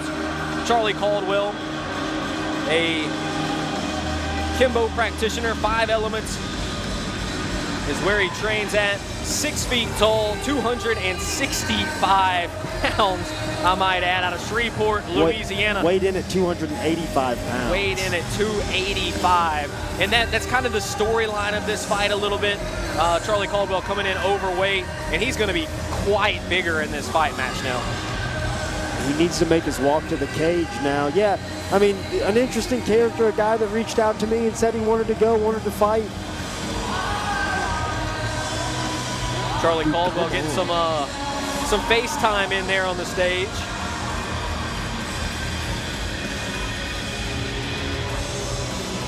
He'll be back in the cage for the 2nd time in his career. Picked up a win in the 1st round over Chase Pate back in April of 2024. So he'll be looking to move to 2-0 here. But the storyline is he came in overweight. He's going to be dramatically bigger in this fight. Absolutely, Charlie Caldwell looking to start fast. If you watch his last matchup, that's what happened. He came out and got in the guy's face and was able to outlast him, tire the other guy down. He has a sizable advantage in weight, and I think he's going to need every bit of it. We've seen Hunter Jones in the past, just such a stud. Much smaller tonight, wanting to move down a weight class, but brave all the same, willing to take on this 1-0 fella who weighed in 20 pounds over the heavyweight limit. Well, credit to Hunter Jones for even saying, hey, all right, I'm still going to do this. You know what I mean? That's a true warrior. And obviously when you miss weight, it's never a good thing. Not a good look, no doubt about it. Especially at heavyweight, too, you know what I mean? But Caldwell, 20 pounds over, going to check in at like 285, 290 here. So that'll be something to pay attention to in this fight as he is prepared to take on Hunter Jones.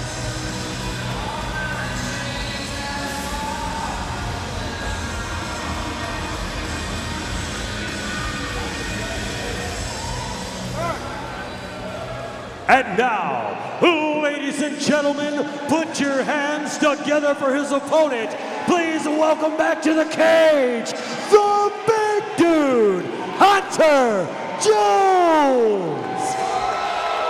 The fans here absolutely love the big dude. Hunter Jones with the rare kickboxing and jiu-jitsu background. Practices at Combat Room in Winsboro, Louisiana. 5'10". He checked in at 216, fighting out of West Monroe, Louisiana, right down the road here, and I-20, and making his return to the cage, Matt. His long-awaited return, Hunter Jones, former champion here at AKA, a guy that we all hold near and dear to us. It's funny, as you look out the crowd, I promise you I could have told you the guys that Hunter Jones had sold tickets to.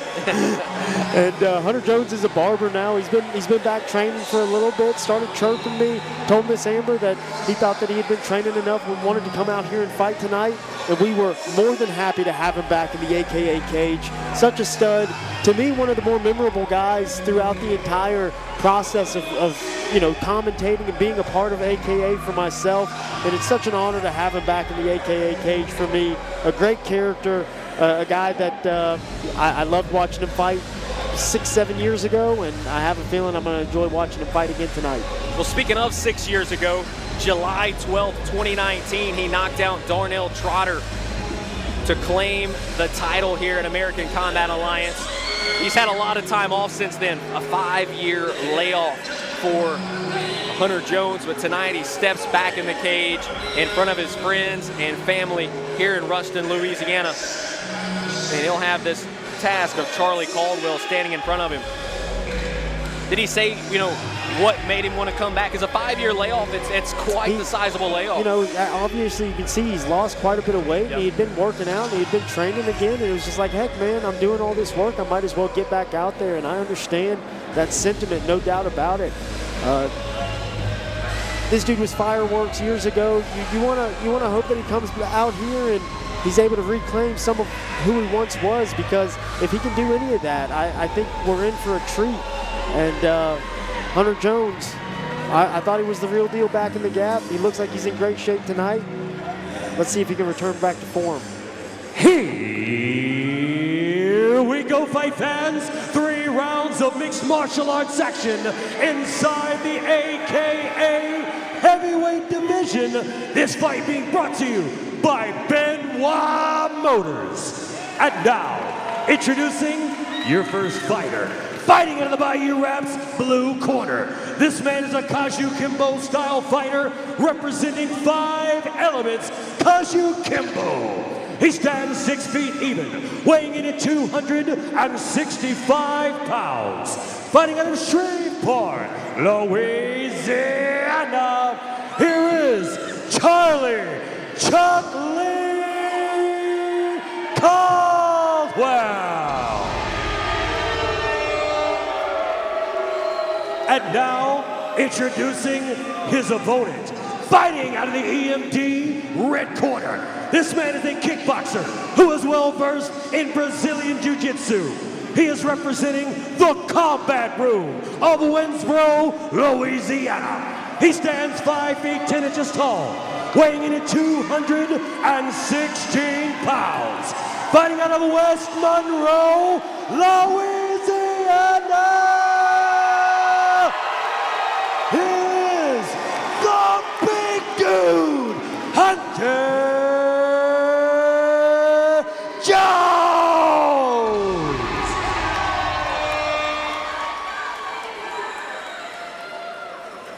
Charlie Caldwell, Hunter Jones, 6th fight of the night here at AKA 50, and we are underway. Big dude by nickname, not the big dude tonight. Big left hand skips off the temple of Charlie Caldwell. Another sweeping left hook. This looks like trouble for Caldwell. Hunter Jones needing to be careful. Clubs him with another left hand. This is a crazy pace.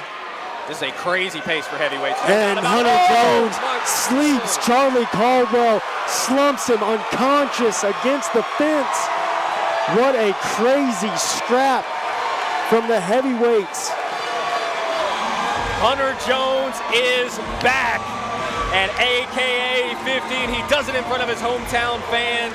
What a triumphant return, a 5-year layoff, and he lays out Charlie Caldwell in his return. Here's another look at it.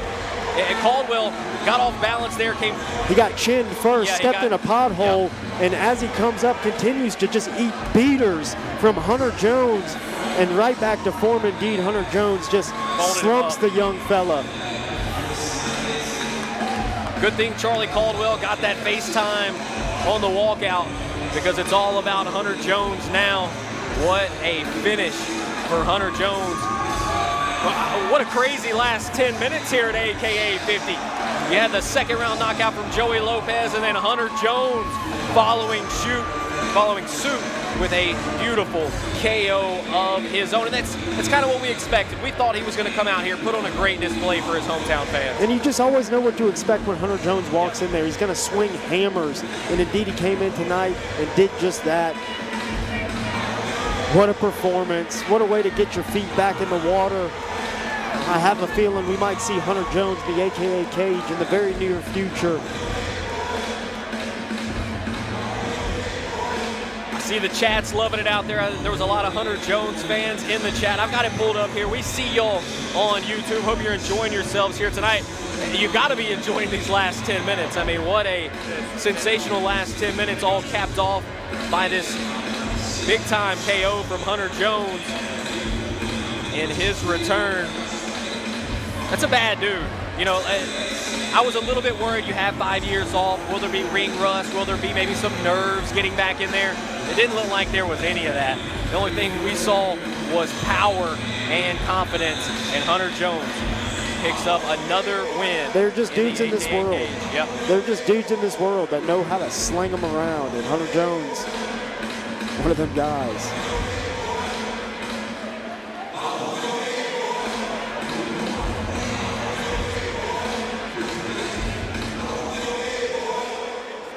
So a quick finish for Hunter Jones in round number 1.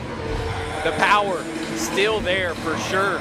He won an AKA title 6 years ago because of that power when he knocked out Trotter. And tonight it's the power on display in round number 1 once again.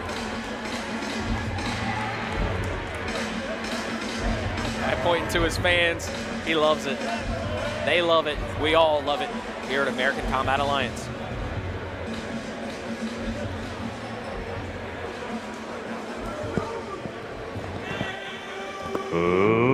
Ladies and gentlemen, our referee has called a stoppage to the action at 23 seconds in the very first round, declaring your winner by way of knockout, the big dude, Hunter Jones!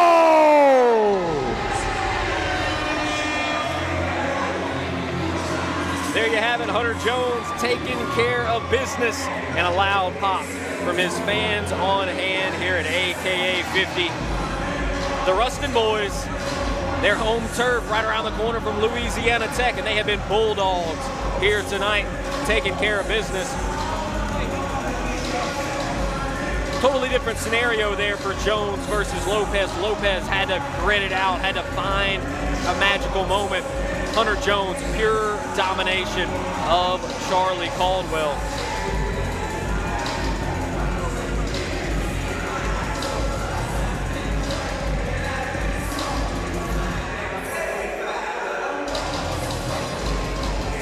We'll move forward now with the bantamweight matchup between Here we go, fight fans, moving right along with your next bout of the evening. This fight goes down inside the bantamweight division and is brought to you by Mechanical Works. And now, please welcome your first fighter to the cage. Put your hands together for Daryl Nicholas. Here we go, Daryl Nicholas, the Hammer, as he calls himself, a wrestler out of Shreveport, Louisiana, representing the compound. 5'6", 135 pounds. Daryl Nicholas getting ready for this matchup against Damian Turner. And is Daryl Nicholas a police officer walking out to this song? Because if so, bold maneuver. that I'm not sure of. I know a lot about Daryl Nicholas. That I'm not quite sure on. Not sure of his occupation. But he's ready to represent the compound here tonight. He's got the compound squad in his corner, and he'll be looking to pick up his first win.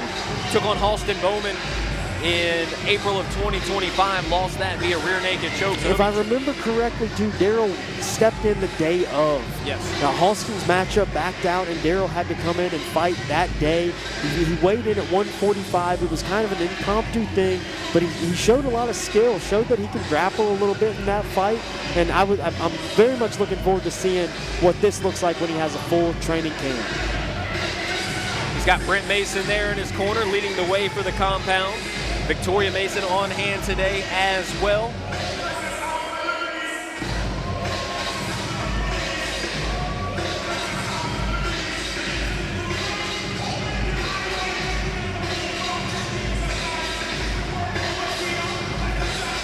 Daryl getting that final check down at the commission check down spot by Chris Hill. Rebar, Peyton Bass there behind him as well. And you know what, the compound's been putting in a lot of great work. They train really hard over there. They've got some high-level fighters, and Daryl Nicholas may be the next in that gym.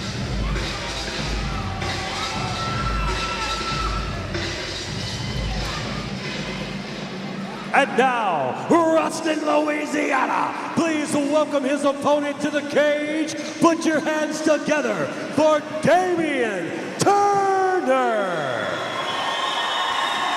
Damian Turner ready for this bantamweight bout. He's got a well-rounded mixed martial arts background, training at the Triad Martial Arts Academy of Ruston, Louisiana. Fighting out of Ruston, Louisiana, he checks in at 5'7", 135 pounds. He's got an even record at 1-1. Both of his fights coming here at AKA. He's been submitted once. He's got a submission in round 2 on his ledger as well. So 1-1, looking to get over the 500 mark here tonight. What more can you tell us about Damian Turner? Yeah, Damian Turner, a guy we've seen in here twice now. Good, well-rounded skill set. In his first appearance, he dropped a submission to my boy Santiago Garcia, who's actually watching right now. Shout out Santi. Damian, a good, well-rounded skill set, a guy that can kind of do it all, and we really saw that play out the last time.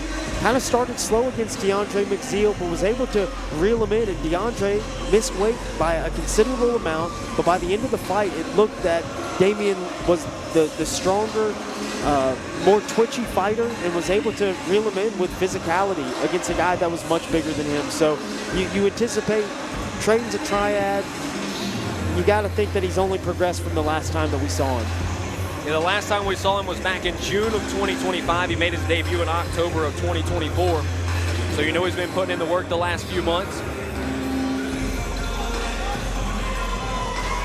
Well-built, 135-pound kid. I think Daryl Nicholas in his right weight class here as well, 135 pounds.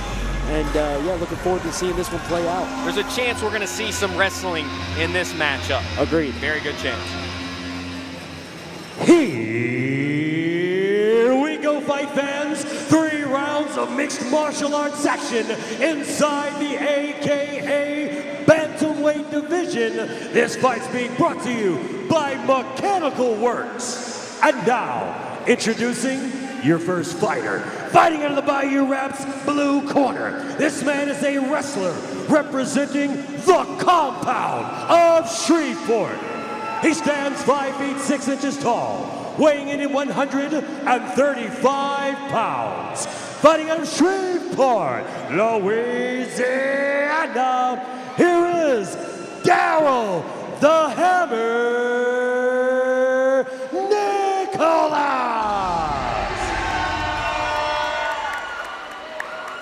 And now, introducing his opponent, fighting out of the EMD red corner. This man is a mixed martial artist representing the Triad Martial Arts Academy of Ruston. He stands 5 feet 7 inches tall, weighing in at 135 pounds. Fighting out of Ruston, Louisiana, here is Damian Turner. Basil Bam Bam Maju back in there for another assignment. Fight number 7 of AKA 50. Damian Turner, Daryl Nicholas, we're underway. Daryl Nicholas coming out in the southpaw stance. Big right leg rip from Damian Turner. Damian doing a good job probing his jab out there, trying to keep his range, trying to keep things long, trying to put that right leg on Nicholas.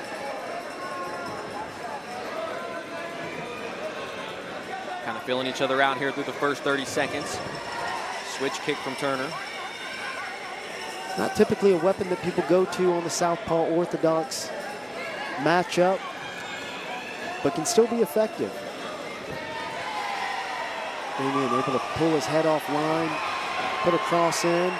Nicholas changes levels right into the guard of Damian Turner. Damian's got a good bite on this guillotine, but Nicholas doing the right job, getting his head side high, trying to keep pressure off of that choke. He's also done a good job looping over the top here. Makes it more difficult to finish. And he's out. So now it's Nicholas on top inside the guard of Turner. Good stuff from Nicholas to kind of bait the guillotine attack and end up on top.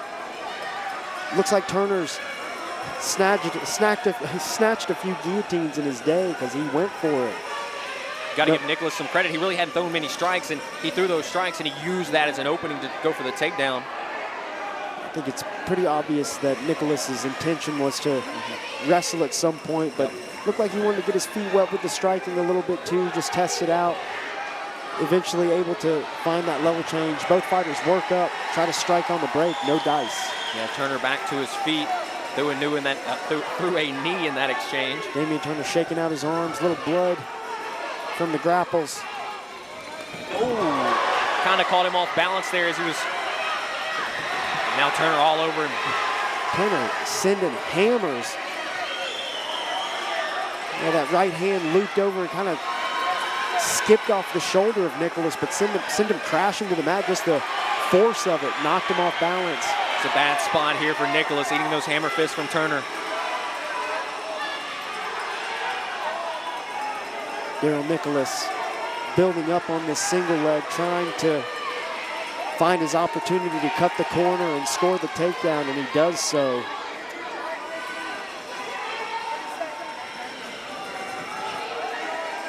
I think Daryl Nicholas needs to get some posture here and score some ground and pound to make this his round. Just like that, Damian Turner able to sweep with a guillotine attack. He's got another guillotine right here, trying to lock it in the final 10. This looks like a 10-finger guillotine up against the fence. This is tough, but again, Daryl Nicholas savvy. He taps. I mean, that was powerful stuff.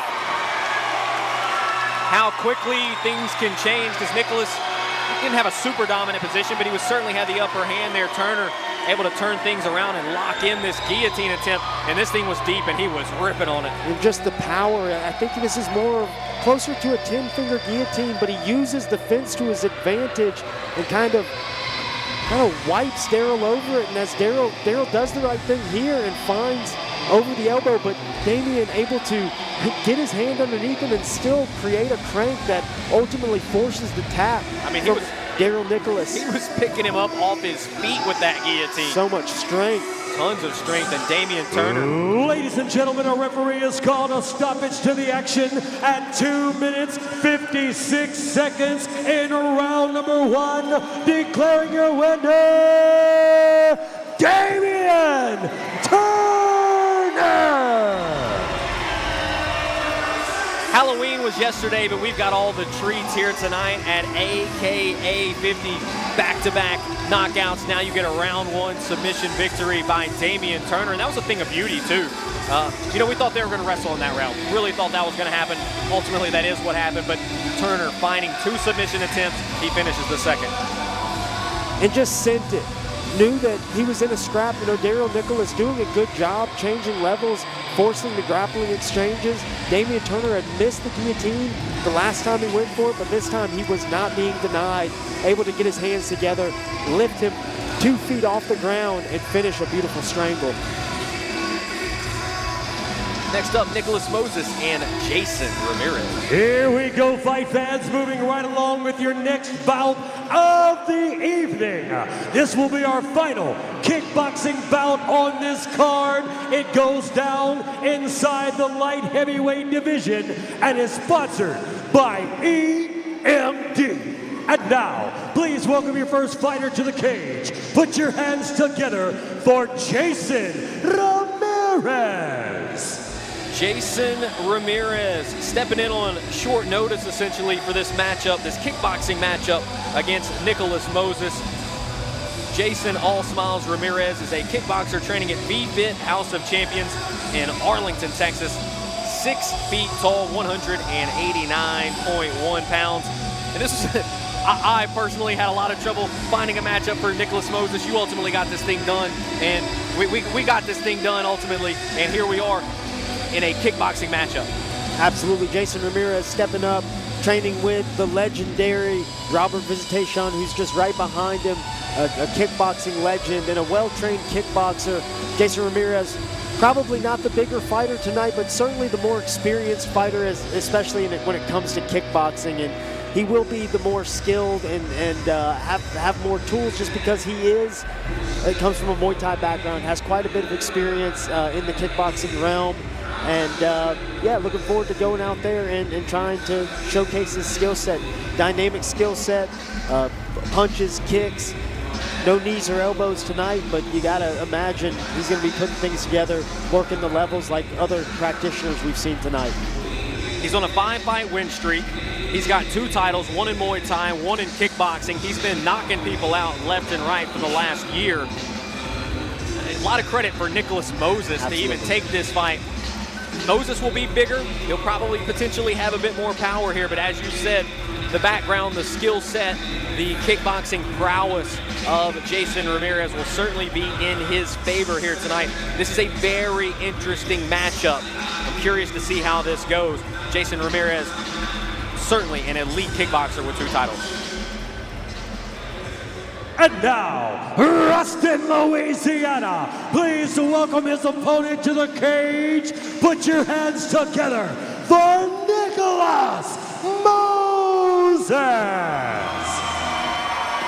Nicholas Moses, they call him Nemo, making the walk here in front of his fans in Ruston, Louisiana. He trains at the Triad Martial Arts Academy of Ruston, 6'4", 190 pounds. And you know, Matt, if this was an MMA matchup, Nicholas Moses would be such a huge favorite. But this is kickboxing, but he's got that kickboxing background as well. He's willing to go out there and fight anyone. He's 4-1. He had a sensational up kick finish over Devonte Anderson, who we saw get a big win earlier here in the night.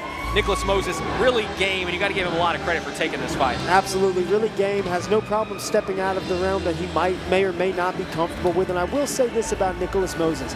Every time he's out there, he's a little better than he was before. And anytime he's been put into a position where he had to utilize or use a different skill set, even make an adjustment on the fly, he's always impressed me. He's always overachieved to me, and I expect much of the same tonight.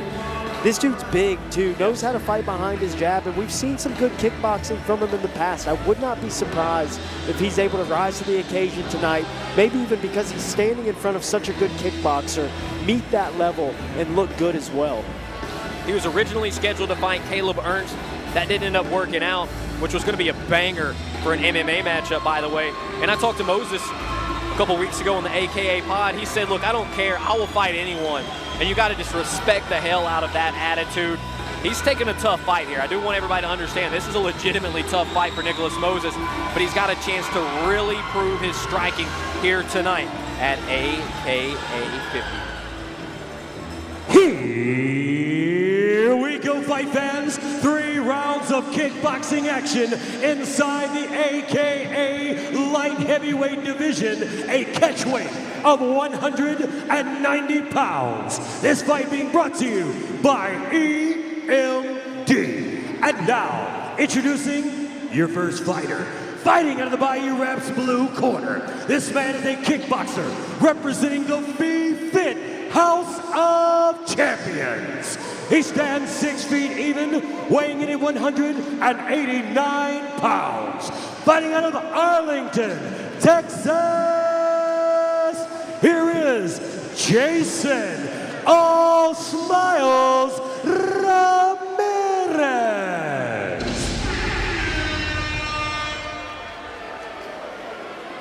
And now, introducing his opponent. Fighting out of the EMD red corner. This man is a kickboxer representing the Triad Martial Arts Academy of Ruston. He stands 6 feet 4 inches tall, weighing in at 190 pounds, fighting out of Ruston, Louisiana. Here is Nicholas Nemo Moses.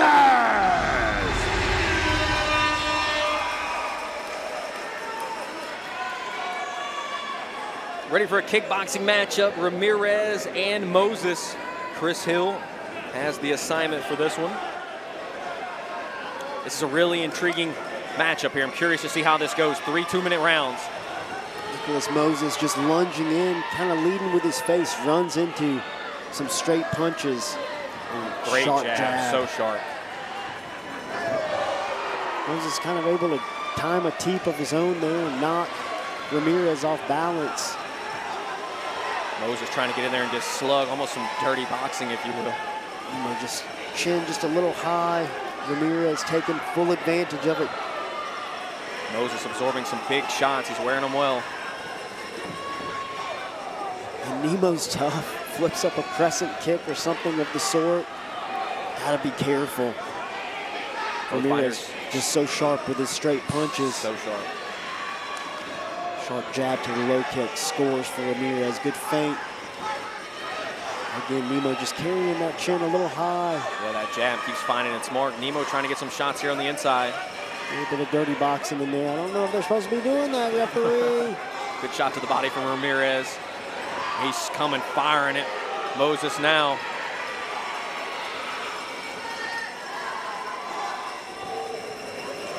Nemo just carrying his hands kind of at chest level. Ramirez punches to the body. Right hand to the top, goes back to the body again. A little more dirty boxing.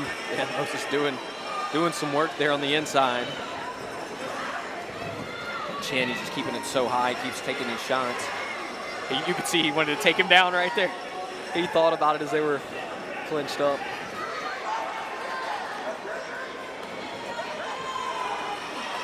Again, you got to give Nicholas Moses so much credit for even taking on such a skilled and experienced kickboxer. Chris Hill letting him go in here. Some good stuff inside from Moses. That's where he's having his most success for sure. Gotta let him clinch a little bit because honestly, that's the only place where Nemo is able to find his mark a little bit. Good, nice work from Jason Ramirez. Just a little too fleet on his feet. Yep. Has himself in better position, just fundamentally with his hand position and his chin. Right there is where Nemo was able to kind of knock the base out from under Jason Ramirez. Again, right there, straight left hand, straight to the chin. This was all the success, honestly, most of Nemo's best work, as we would expect. It was in the clinch, but I don't know if this is I think this is a kickboxing fight.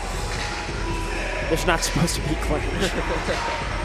Chris Hill letting it go on, and maybe Ramirez not necessarily prepared for that, but Moses has found his best work inside. The crispness and just the speed of that jab for Ramirez has been on full display in the first round as well. So sharp, just from point A to point B. Good positioning, stays behind his shoulder. Nemo just, leading with his head a little bit, running into punches more than they're even finding him.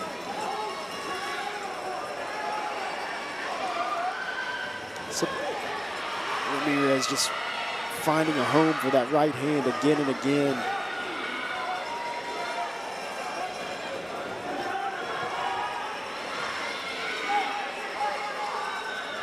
Good knee a moment ago from Ramirez. Moses looking for that teep kick up the middle. Straight right hand from Moses. Parries that teep, able to find some dirty boxing in here. Jason Ramirez says if he's going to let me clinch, I'm going to knee his belly. And that's that Muay Thai background, right? Again, I think this is a kickboxing fight. I'm saying, but he's got a lot of Muay Thai in it for sure. But knees aren't even permitted. Like, what are we doing out here? But it's all good. I mean, if you're going to let Nemo, do some dirty boxing, I think it's perfectly fine that Ramirez is letting go of these knees. And it makes for entertainment, if nothing else. They're just scrapping at this point. Oh, another vicious shot to the body from Ramirez. And Ramirez intentional with going to the body and sets up a big, strong hook to the head, and Nemo eats it like a piece of pie. What a chin from Nemo. He has taken some big shots tonight, no doubt. Well, we knew that about Nemo coming in. He's incredibly tough. He's such a great grappler, too. Obviously not getting a chance to put that on display here tonight. Jason Ramirez having so much success from standing in this southpaw stance and just sending that straight left. Evades the kick from Nicholas Moses. Nicholas a little busy here, but off the defense of Jason Ramirez.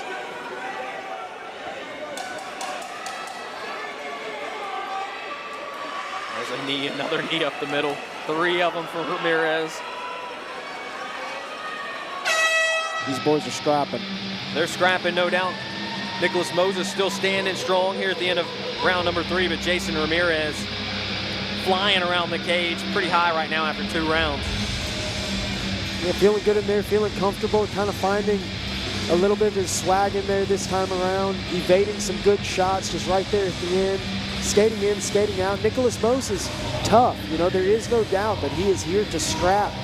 Just having a difficult time with the more technically sound kickboxer. Beautiful straight left to the body there with intention, trying to get Moses's attention down low, and then he loops that left hook over the top. That was a big moment. Honestly, if he would have sent that kick, it might have rang him up.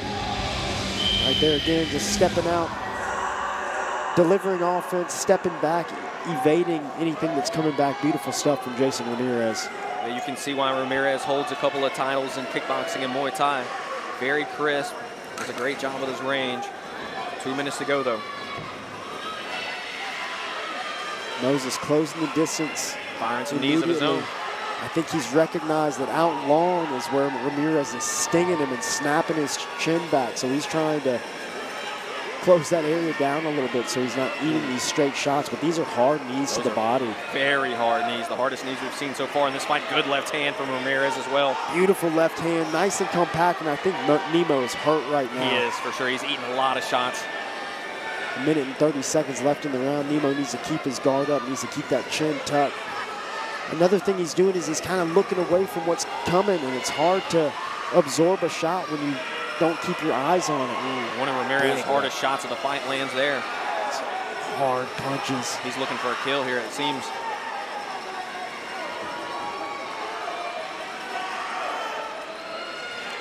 Chris Hill breaking him back up. 60 seconds to go. Shot to the body from Ramirez.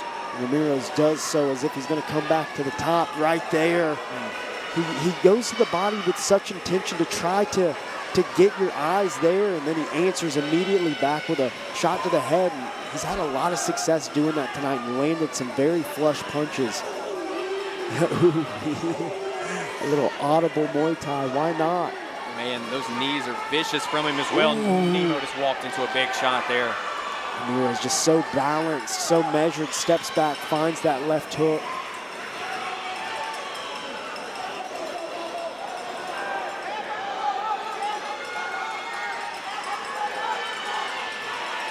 Credit to Nicholas Moses for even stepping in here tonight in such a short notice, tough opponent, fighting him in his discipline. So much heart.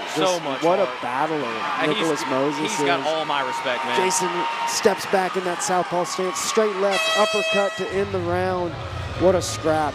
What a performance by Jason Ramirez. Yep. So much toughness, so much grit from Nicholas Moses. Exactly what you would expect.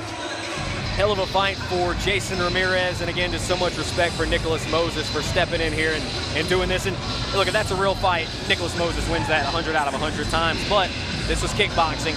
Jason Ramirez showing off his discipline, his practice. If it were an MMA fight, make no mistake. Like, though I too view MMA as true combat, this is a fight, and these guys came in tonight, and they certainly brought it and was able. Obviously, Jason, we talked about it from the onset, and it kind of played out somewhat like we might have thought it would, but based off of just looking at it on paper. And we know what Nicholas Moses is. He's a gritty guy, a good fighter, heavy-handed, but needs to work on and develop that skill set. And I think tonight's a good fight. He was able to come out here, weather the storm, go through 3 rounds with a guy who's on a knockout streak, like we said.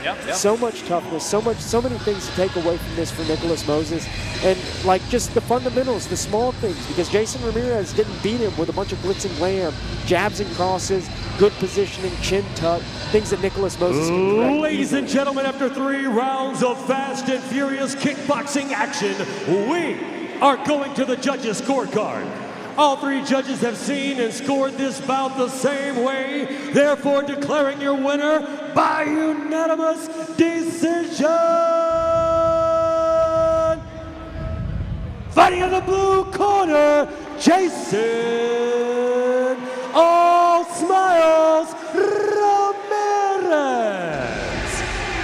And Jason Ramirez will walk out of the cage tonight with all smiles and a 6-fight win streak. Took care of business. He showed up here tonight and he knew what he came to do. Took care of business against Nicholas Moses.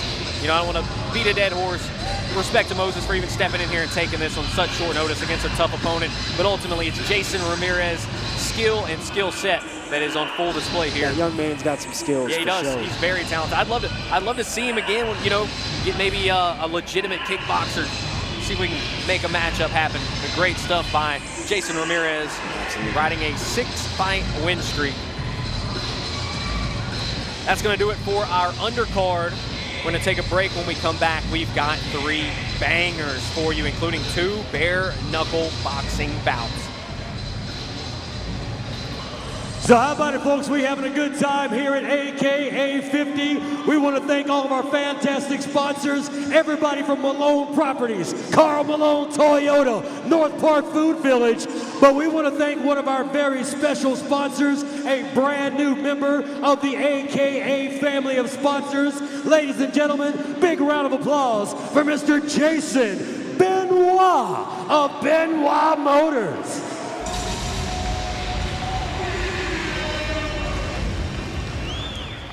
Now, I'll tell you what, folks, it's been a good night so far. Old Dynamite is loving the energy. You guys are an awesome crowd. How many Tech fans I got in the house? How many Bulldog fans we got in here?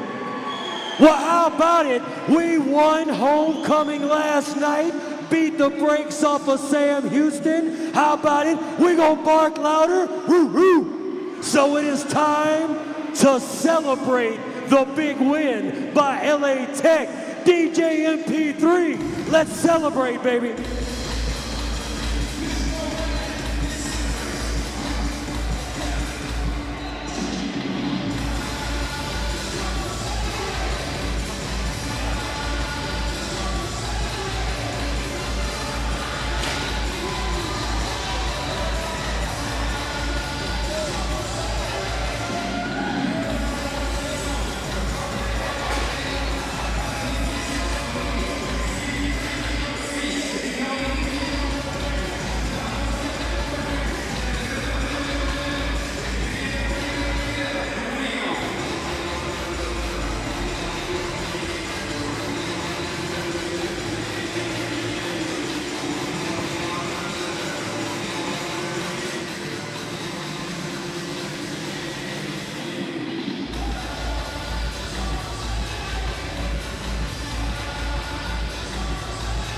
All right, Ruston, I need you to get up. I got my man Sam on the camera. We're coming to find you right now. You better get up. We're coming to see you. Let's go, Sam.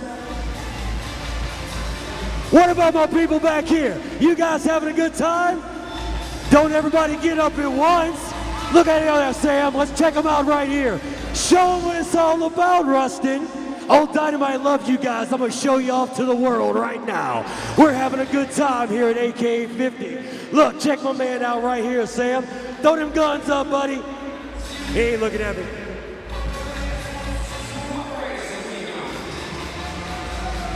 All right. That's it, folks. We're going to take one more final intermission. Go grab yourself an ice cold beer, get some of that good food, grab an AKA t-shirt, and we're coming back with the main card here at AKA 50. And in case you didn't know, we got 2 bare knuckle boxing bouts coming your way.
That's right, it is time to play the game one more time here at AKA 50. Up next, ladies and gentlemen, we will start the main card. It's time to bring out the big boys one more time. We've got heavyweight action coming your way right now, and it's brought to you by 100% Chiropractic in Lake Charles, Louisiana. And now, please welcome your first fighter to the cage. Put your hands together for Marcus Serrano. Marcos Serrano, they call him Crosshair, a striker by nature, representing the compound of Shreveport and Elite Combat Academy. 6 foot tall, checked in at 254.1. Fighting out of Bossier City, Louisiana. Marcos set to make the walk now to take on Gunnar Moscow in this heavyweight matchup. Marcos with a 5-4 record. Had a couple of wins, couple of big wins in his last two of his last 3 fights. Then he took on John Orso, who is the #1 heavyweight in the country in the amateur ranks. Lost that fight in the first round, but this is a young man who's got a ton of skill, a ton of talent, and has been slowly but surely getting better. And this should be a sensational matchup between these two. One of the things with Marcos, he's got really strong boxing. We expect to see that on display here tonight against Gunnar Moscow. And kind of a guy that we've seen grow up in front of us a little bit. This is now what, his 5th AKA fight. This Marcos Serrano really has been putting in all the work over there at the compound. Absolutely. Brent Mason, brought up by Brent Mason. He's got his father there in the corner with him, a guy that I trained with quite a bit, so it's always fun to see the next generation. I root for Marcos. He's a young man that's kind of grown up in the AKA cage, fought a little bit outside, fought some tough guys. He's gone and fought the best guys, and there's no different tonight. And I think he considers himself amongst those guys. And there are things that you would like to see from Marcos. I would like to see him develop a little more physically over time. He is still a young man, and I think he has time to do that. But he has surprised me in the past as we put him against really physical guys. We put him against that one guy who was red as could be, definitely a little saucy, if you know what I mean, and definitely mature. And Marcos put a whipping on him. Marcos, good skill set, good striker, you know, has a good smooth, pretty fast hands for the division, and hits a little harder than you think too. So just one of these kids that's been fun. It's been enjoyable watching him come up. And now, Ruston, Louisiana. Please welcome his opponent to the cage. Put your hands together for Gunnar Moscow. Gunnar Moscow, another one of those Triad Martial Arts Academy of Ruston, Louisiana talents. He's a kickboxer and a jiu-jitsu practitioner. Of course, well-rounded training there at Triad. Fighting out of Ruston, Louisiana, 6'3", 262.7. He's not quite as seasoned as far as the amount of fights that he's had in comparison to Marcos, but he's 2-1. He could easily be 3-0. Him and Tyler Reed went toe-to-toe for the AKA Amateur Heavyweight Championship down in Lake Charles just, 2.5 months ago? Sensational fight, Matt. Absolutely. Gunnar showed a ton that night. Just for heavyweights, for amateurs, a championship bout, it was every bit that we had hoped it would be. Him versus Tyler Reed was such a great scrap. One of the better amateur fights I've ever seen. One of the better heavyweight fights I've ever seen. And I think Moscow is a serious guy, a guy that physically he's a true heavyweight. He's very athletic. And you know, just looking at the two of them, this is a difficult matchup. But at the same time, like we've said in the past, Marcos, he can kind of sneak up on you, and that's why we put this fight together. I think these guys are two of the best heavyweights in the state. Yep. Marcos has been out there with other #1 heavyweights from other states, was able to fight competitively with them, and this should be a banger, a good heavyweight fight, a true heavyweight fight. And Gunnar Moscow, what I believe, a true heavyweight prospect moving forward. And let's see how he shakes off a loss. Marcos coming off a fight against the #1 amateur heavyweight in the country. Gunnar fought the #1 amateur heavyweight in the state. So both of these guys coming off 2 really tough fights. We'll see what they can bring from that fight into this one. Here we go, fight fans. 3 rounds of heavyweight MMA here at AKA 50. This fight's being brought to you by 100% Chiropractic of Lake Charles. And now, introducing your first fighter. Fighting out of the Bayou Raps blue corner. This man is a striker representing the Elite Combat Academy of the Compound in Shreveport. He stands 6 feet even, weighing in at 254 pounds. Fighting out of Bossier City, Louisiana. Here is Marcos Crosshair Serrano.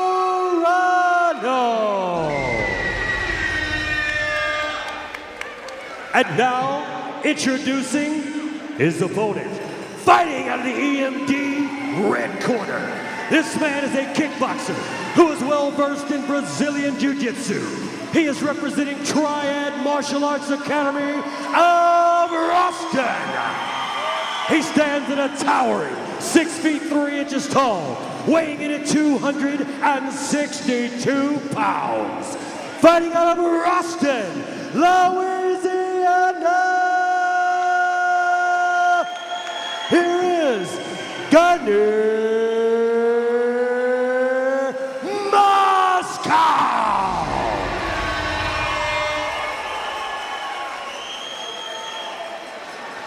Bam Bam Majub back in there to referee this heavyweight matchup between Gunnar Moscow and Marcos Serrano. The main card is underway here at AKA 50. Jousting with jabs. Marcos a little offline, so his gets the better. Good exchanges thus far by both guys. Interesting little side kick up the middle. Good sportsmanship between these two. This is a fight that you said almost happened in the past. Tonight it is happening. There's that jab once again from Serrano. Marcos sending that jab straight and true. Little outside low kick just skips off the thigh of Gunnar Moscow. Moscow still trying to find his range a little bit. Chops a low kick. I am curious to see if maybe Gunnar shoots in this fight. Obviously, he went toe-to-toe with Tyler Reed, never shot in that one. He does have it in his arsenal. Definitely a guy that has solid ability in the grappling department. Trying to get his boxing going thus far. Good jab cross, a swing and a miss. Nice roll from Marcos Serrano. Serrano is so much quicker than you might perceive initially. That's so true. He's so fleet out there, and it serves him well in this division. Moscow knows. Parries the jab, cross down the middle. Good adjustment by Moscow.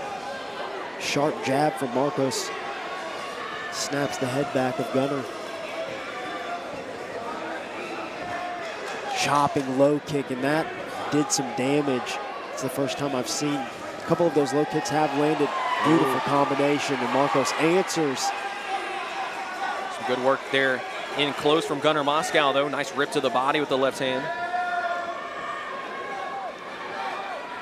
What a great fight. Both guys have just continued to get better and better right before our eyes in these AKA events. He's looking for that uppercut. Moscow just being smart. He knows that Marco's throwing one jab at a time, so he's finding some defense. Marcos able to put together a combination there. Yeah, great combo there from Marcos Serrano, snapping the head back of Nicholas Moses, and looks like, Gunnar Moscow, and looks like it cut him open. Nice little cut over the eyebrow of Moscow. Flips up a lead leg high kick, does Marcos. Ooh! And that got the attention of Marcos, but he's the one that finds. This is what Gunnar needs, a little grappling here at the end. Last 10 seconds, make something happen that seems dominant, because thus far, very even on the feet. Solid defense here from Marcos. Knee up the middle. Competitive first round between Serrano and Moscow. Just as soon as it seemed like maybe Marcos was taking the lead, if you will, Gunnar got himself right back in it, had a The good high kick that stumbled Serrano for just a moment, knocked him off balance at the very least. I think Serrano blocked, we'll probably see it here in a second. Serrano blocked it for the most part. Lead leg high kick, but it did reach around and slap the back of his head and certainly sent him off balance. Good moment for Gunnar Moscow. Definitely what he needed there at the end. There was that low kick that kind of made Marcos stumble a little bit. I'm very impressed with Serrano, though. Such a good set of hands on him. So quick, good volume, puts combinations well together. Yeah, that definitely, Marcos blocked it for the most part, but it kind of snapped him a little bit. It was a vicious kick, definitely knocked Serrano off balance. Competitive first round. Let's see what we have in store for round number 2. Neither guy gasping for air, even after an active first round. Well, we're certainly not worried about the gas tank of Gunnar Moscow. Him and Tyler Reic threw crazy volume and still had a lot left at the end of that third. Double jab to cross, switches stance. Absolutely.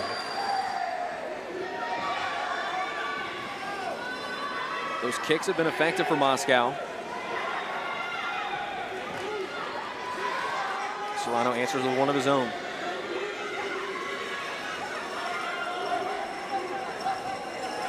There's another chopping low kick from Moscow. Puts it behind a jab. That'll serve him better to try to punch in front of his kicks. Good feint from Marcos. Stiff jab a moment ago from Serrano.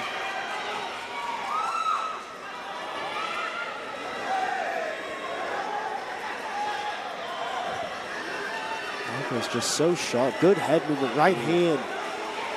Serrano starting to get it going here. That was a beautiful cross. Flicks in the lead leg kick and right off the solar plexus. Another cross straight down the middle for Marcos Serrano. Good footwork by Serrano too.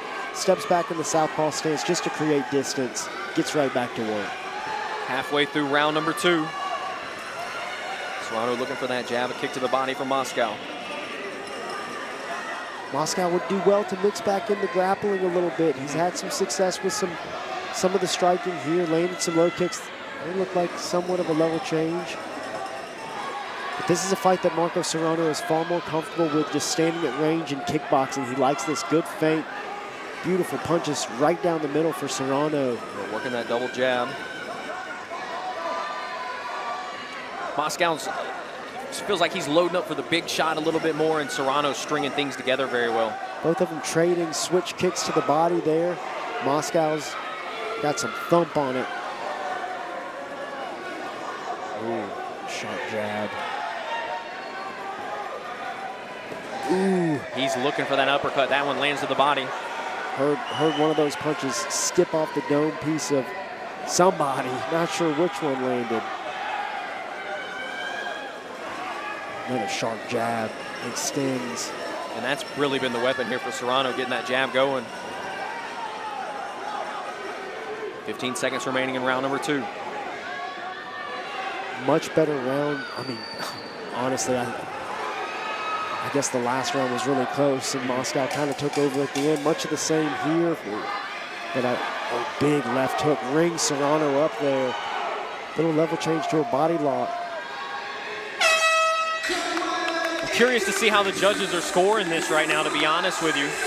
I feel like Serrano's had the better moments, especially when he's stringing stuff together, but Gunnar has definitely had some big moments of his own, especially at the end of rounds. It feels like that's when Gunnar's had his best stuff, but some of these combos from Marcos are just really, really good. Marcos just really active and busy that round. I lean towards him just because of the activity and how much, he landed quite a few good strikes in there too.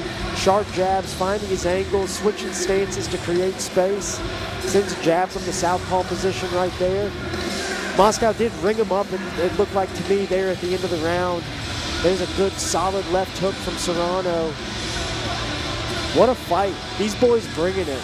And I mean, Tapology really is such a great and good resource to look at to know who these guys have fought. So you can kind of tell what a fight will play out with between them. And I think we always underestimate Marcos just because of his look. I mean, look at these guys. Yeah. Moscow looks like a dang left tackle. Little affection there. This is a great fight, well-deserved. A little hug before the third round. Let's go, boys. Good respect between these two in these gyms. Yeah, you're right. Serrano, you just don't assume his speed. I was wondering if Moscow was going to shoot at some point. There it is. He gets the takedown. Got it pretty easily, and especially when you've been boxing for 6 straight minutes. Absolutely. That's really a surprise for Serrano to see.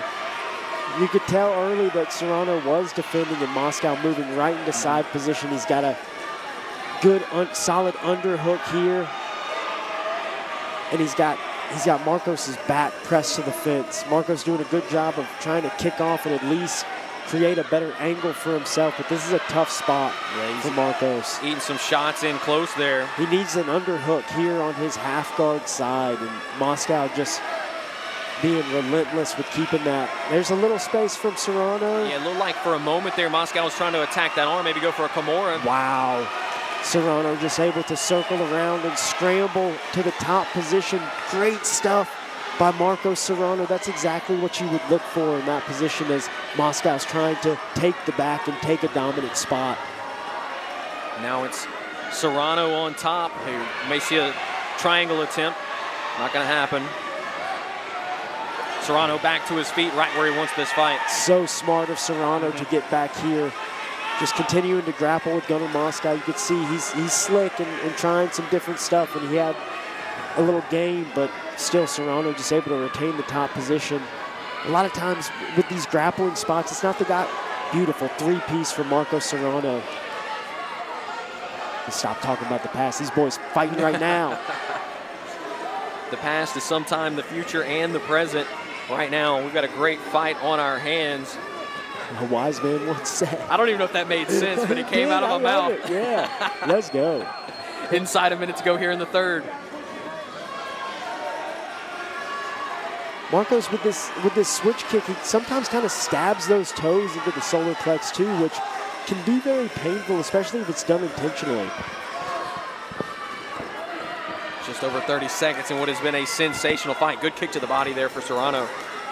Moscow returns fire with one of his own. Deep breaths from Gunnar Moscow. Heavy jab. Serrano's switching stances for a moment, now back to orthodox. Serrano getting busy no matter which stance he's in. So much activity, such a great third round, such a close fight between two talented young Louisiana heavyweights. This fight had to happen. Yep. So happy it did. Moscow, game as always. The always Marcos just always overachieving, you know, such a stud. We always count him out and look at him go out there and just fight an excellent fight. It does feel like Serrano is going to come out on the right end of this or the winning side. We'll see what the judges think. Curious to see how they scored that takedown. Moscow got some damage in that third round, but once they got back to the feet, Serrano was really putting together some good stuff. Felt like maybe Gunnar gassed out just a little bit, and Serrano pretty fired up. He thinks he did enough to win this fight.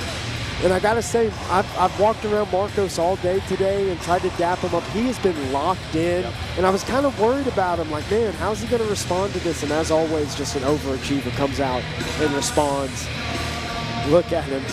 He's only going to keep getting better because he's still young, man. He like he's going to be a He dangerous needs to get dude. in the weight room. Yeah, He needs to get on the creatine. He needs to get on a good diet and grow and put on some muscle because I think he can fight. Yes, 100%. What a stud. Let's go. A lot of credit to Moscow, too, for standing in there and banging. Kind of wonder if they shouldn't have gone to that game plan of trying to get takedowns earlier, but, you know, who am I to judge on that? We'll see what the judges think as well. That's what really matters here, and Dynamite stepping into the cage with that judge's card in his hand. Who's going to be the winner of this heavyweight matchup between Moscow and Serrano? Ladies and gentlemen, after 3 rounds of hooking and jabbing, scooping and slamming, hanging and banging, we are going to the judges' scorecard. Ladies and gentlemen, all 3 judges have seen this fight the same way. Therefore, declaring your winner by unanimous decision,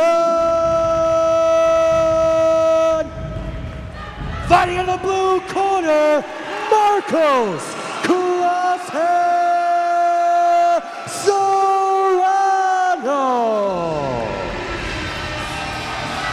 And indeed, it is Marcos Serrano. It looks like he's got some baby clothes, maybe he's expecting. Again, I don't know the lore behind that, but certainly I don't think he's fitting in that. No, he's definitely not fitting in that.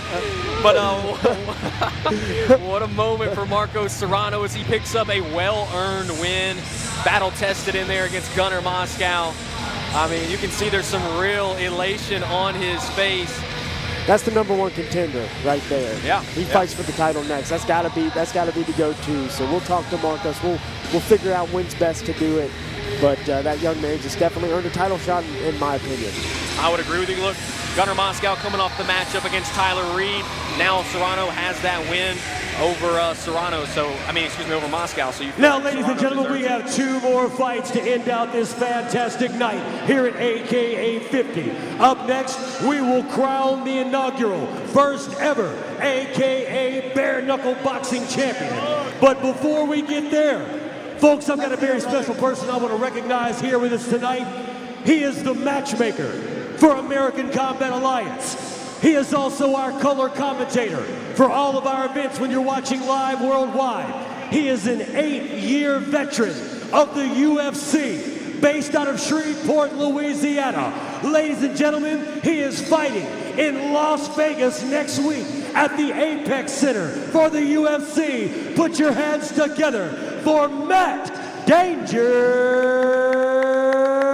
Schnell. Let's go.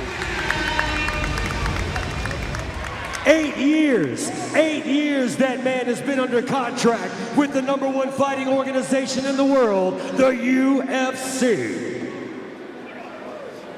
All right. And here we go, ladies and gentlemen, moving right along with your next bout of the evening. This fight goes down inside the AKA Bare Knuckle Boxing middleweight division and is brought to you by Magic Grill. At this time, please welcome your first fighter to the cage. Put your hands together for Michael Murphy. Michael Murder Murphy. It's time for Bare Knuckle Boxing, AKA middleweight Bare Knuckle Boxing Championship on the line. Things might get bloody here in Ruston, Louisiana. Michael Murder Murphy, a bare knuckle boxer. He'll be rocking the black trunks with the white trim. Training at the War Training Center. 6'1", 175 out of Longview, Texas. This is a bad man, Matt Schnell. A bad man indeed, a game fella, just a fighter through and through. I mean, look at this man. That is the look of a man who's been through some battles, overcome adversity. No better nickname for this fella than Murder Michael Murphy. What a stud. Looking forward to another fight from him. Going up against a tall task indeed, figuratively, literally, everything in between is Blake Kase. But if anybody can answer the call, if anybody's got it, I know this man right here, Michael Murphy, can go out there and get it done. Hammers for fists, punches and bunches, good solid boxing fundamentals. When he hits you, he hurts you. And I think he's going to need some of that tonight. He had a great run in mixed martial arts, but since he's moved over to bare knuckle boxing, he's undefeated, and he had a huge win over David Bosnick, who's one of the most revered strikers in the state of Louisiana. Got it done in that fight against David Bosnick. He'll be looking to capitalize on that momentum here tonight against big boy Blake Kase. One of these guys is walking out of here a champion. The AKA middleweight bare knuckle boxing championship on the line. Michael Murder Murphy has certainly earned this opportunity, and now he is into the cage with a chance to leave with gold.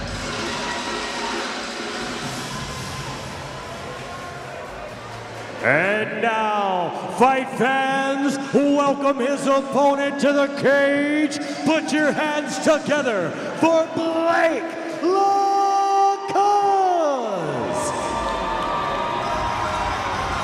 Big boy Blake Kase, a bare knuckle boxer, rocking the black and gold trim shorts. representing West Monroe Boxing, checking in at 6'7", 175, representing West Monroe, Louisiana. And I mean, this guy's every bit of 6'7". Big boy is the perfect name for this gentleman. And I mean, he is a tall task, Matt Snow. Tall task indeed, fights well behind his jab, knows how to box, knows how to move well within the squared circle or whatever this is. Yeah, tonight. we got him in the cage tonight. But yeah, Blake Lacaz, a lot of boxing experience, fought as a professional and an amateur, has done some bare knuckle as well. So I expect it to be a fun and entertaining one. He's got a game opponent in front of him, a guy that's going to stand there and exchange. And if he's going to compete tonight, he's going to have to do the exact same. I think using that range, using that length, that will serve him best in this matchup, no doubt about it. Well, he's got BKFC experience. He did bare knuckle at what is essentially the highest level at this point. And he did something, about 8 months ago that most people wouldn't do. Zero MMA background. He got in there against Marco Soto. So we know this dude's got balls. He's willing to take on a real test. And tonight, that test is Michael Murphy. And this is a fascinating matchup. Murphy's 6'1", Lacaz is 6'7". Murphy has said, I've got tall training partners. I'm ready for this. But the length and the reach of Blake Lacaz, the last time we saw him in a boxing matchup, was really on display. That jab is serious, and that is easily his main weapon. And when you've got that kind of reach advantage over everybody, you better have a good jab. We saw it on display last time. And the question for me tonight is, can Michael Murphy deal with that jab and close the distance against the 6'7" big boy, Blake Lacaz?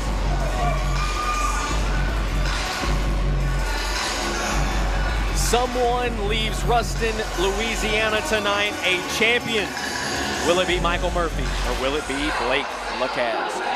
Ladies and gentlemen, it is time to put the women and children to bed. It is fixing to get real here at AKA 50. Up next, we've got 5 2-minute rounds to crown the inaugural, the first ever AKA Bare Knuckle Boxing Champion. This fight being brought to you by the Magic Grill. And now, introducing your first fighter. Fighting out of the Bayou Raps blue corner. This man is a bare knuckle boxer wearing black trunks with white trim. He is representing the War Training Center. He stands 6 feet 1 inches tall, weighing in at 174 pounds. Fighting out of Longview, Texas, here is Michael Murder Murphy. And now, introducing his opponent, fighting out of the EMD red corner. This man is a bare knuckle boxer wearing black trunks with gold trim. He is representing the West Monroe Boxing Club. He stands in a towering 6 feet 7 inches tall, weighing in at 175 pounds. Fighting out of West Monroe, Louisiana, here is El Chico Grande. Here is Big Boy Blake Lacaz.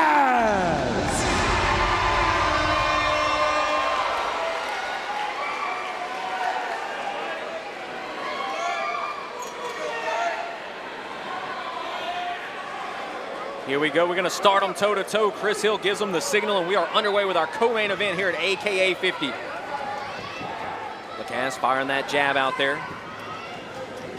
So far, so good. Michael Murphy doing a good job of dealing with the length. Came out, fired a feint right off the bat. Punching to the body, looping the overhand. Lacaz finds a good, solid right hand, loses his balance. Yeah, it looked like more of a slip and a fall right there than a knockdown. Jab to the body from Lacaz. Murphy's just hunting him down here. Oh, big right hand over the top. Beautiful looping right hand. And that's one of the things, if you're going to get to that tall man, you're going to have to throw a lot of overhands here. Absolutely. Murphy is swinging for the fences. And putting the pressure on Blake. Jab skips off the forehead of Michael Murphy as he tries to wade his way in. Solid strike for Blake Lacaz. You can see there's some redness on the body from one of those body shots from Lacaz.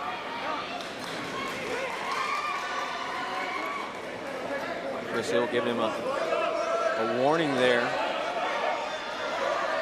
43 seconds left. Cross to the body from Blake. Left hook up top. Just barely off. They exchange left hooks. Mike Murphy with the better of it. By the way, this is scheduled for 5 rounds. This is a championship fight. 5 rounds we'll have between these two fellas. That's a lot of rounds of bare knuckle. You ain't lying. Nice shot there from Murphy. Kase trying to fire that jab out there. Murphy's done a good job staying out of range of the jab for the most part. Murphy looking sharp. He is bleeding out of his right nostril, it appears.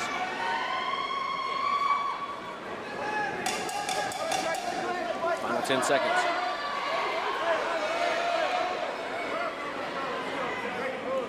Kase getting some shots there on the inside.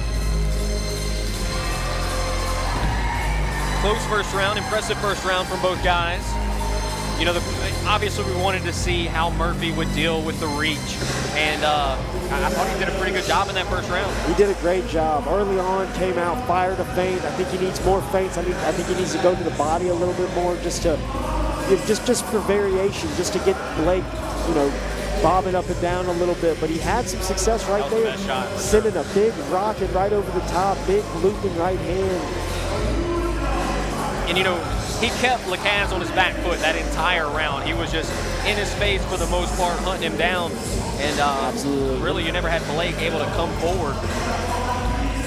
And I think more of the same for Mike Murphy. He needs to come out and continue to take that space away. Now this cage is bigger than what they would normally have, you know, for BKFC. So that is something to keep in mind here. Not that it's, you know, dramatically bigger by any means, but it is a bit bigger. Michael Murphy used to fighting in some cages, so has no problem with the extra space. Has a lot more activity from the inside. Michael Murphy finding some short and choppy looping shots. Yeah, there's some good shots there from the inside from Lacaz as well, though. Murphy working to the body. These guys just gritting it out there on the inside. Now they're fighting from the underhook. Seemed like he was pretty quick to get between them before. Murphy attacking the body. Throwing that one over his shoulder.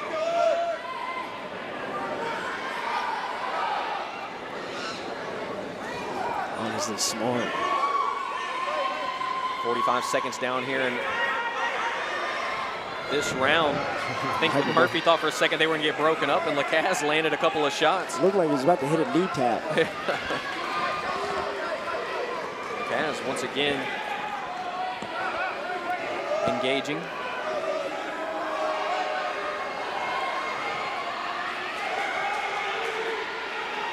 Thought we were going to have a guillotine attempt there for a second. That would have been not on my bingo card from Blake Lacaz. Oh, stinging right hand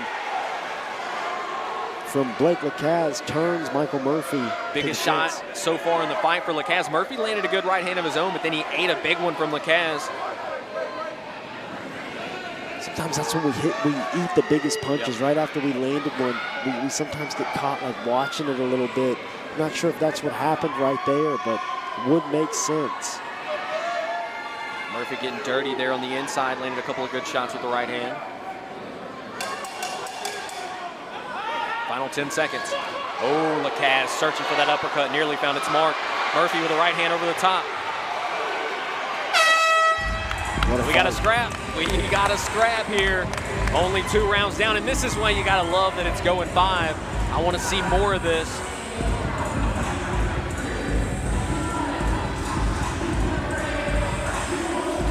Boosie playing in the background, and these two have certainly set it off here in the first 2 rounds in Ruston, Louisiana at the Ruston Sports Complex.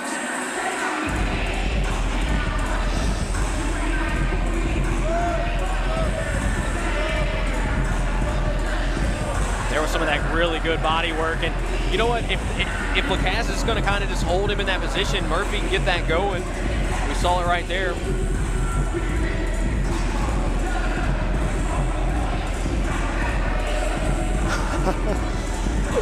Look at those eyes, that uppercut. There it was.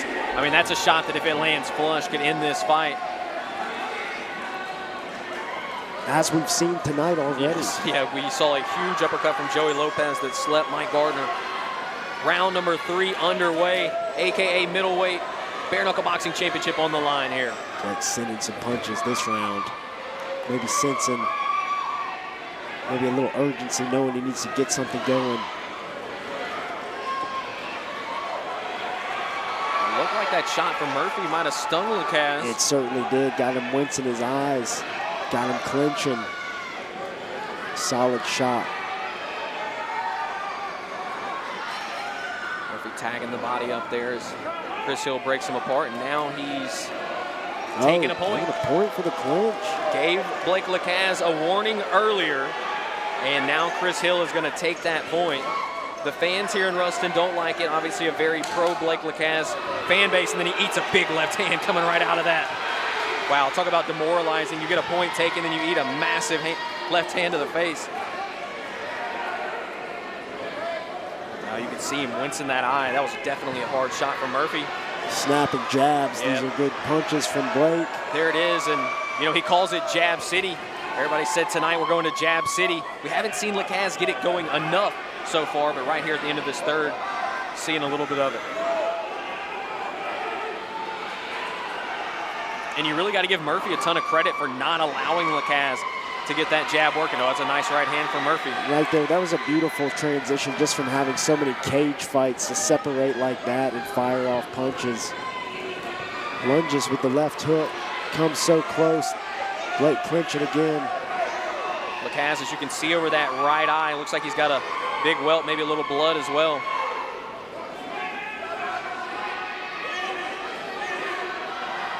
Final 10 seconds.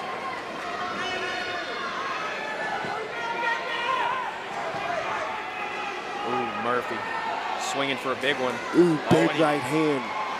Lands one there. Kase absorbed a sizable amount of damage in this round. Right hand just thumped off the cheek of Blake Kase. Thudding shot. Great round there for Michael Murphy. I mean, he's had a lot going in rounds 1 and 2. That was easily his best round yet, and you have the point deduction for Blake Kase. Swings this big time in the favor of Michael Murphy. Depending on how the judges saw 1 and 2, felt like Murphy was ahead anyways, but that was a massive round. Big left hook right there. You see the sweat spray off the face of Blake Kase. And again, I'm not sure. Blake's kind of confused on what is or what are not the rules, and I think they took points for this clinch. Yeah, they did. Yeah, I guess you can. He didn't complain about it though, so I mean, clearly, you know, aware of it. Right.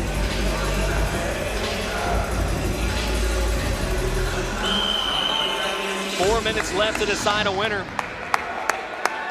A fight that you would assume Michael Murphy is somewhat well ahead now.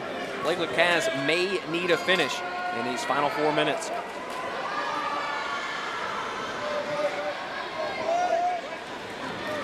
Michael Murphy, busy early, comes out, takes the space, gets right to work. Just keeps walking him down. I just think Michael Murphy is so unique for bare knuckle boxing. Is just one of these guys who is going to have a lot of success doing this. Has a good set of hands on him, throws punches straight and true. Doesn't loop a lot of things in. And he has to sometimes in this fight, you know what I mean? Because Kase is so tall, he does have to do that occasionally. But we saw how crispy he was in that matchup against David Bosnick. Absolutely. You know what I mean? And so, like, if you can handle business against David Bosnick, you know you really got the skills. Good feints. Just subtle things Mike Murphy's doing well here. Jabs high, enters with the hook. I will note that it appears Kase is a little bit more gassed than Murphy. He gets a little active there. A check hook. In inside a minute to go in round number 4.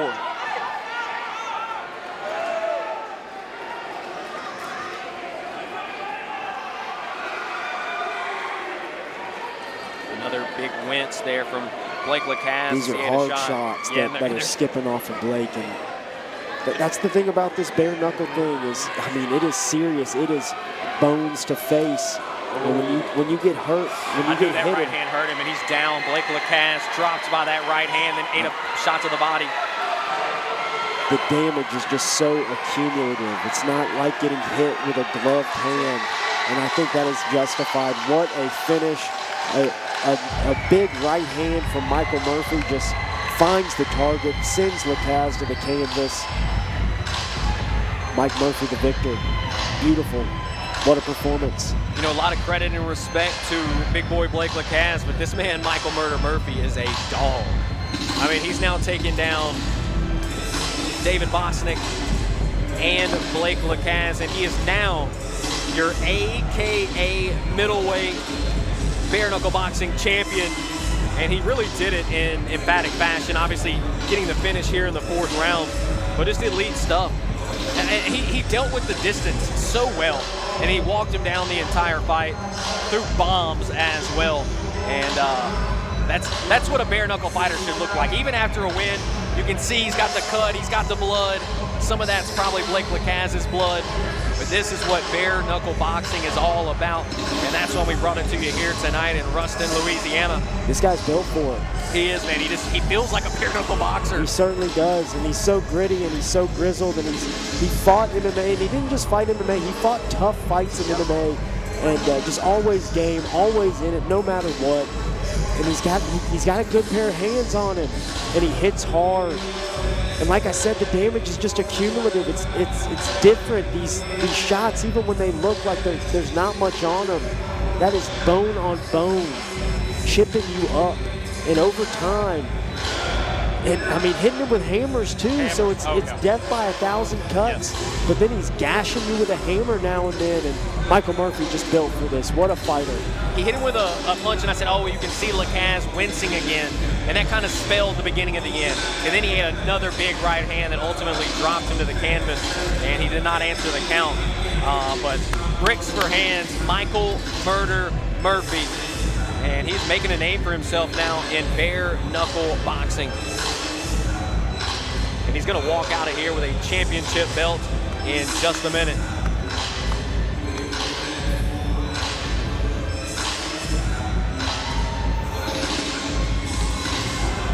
Lacaz back to his feet, trying to make his way over to Chris Hill so we can get the final result from Dynamite David Hardy. I'm going to step into the cage myself for this interview.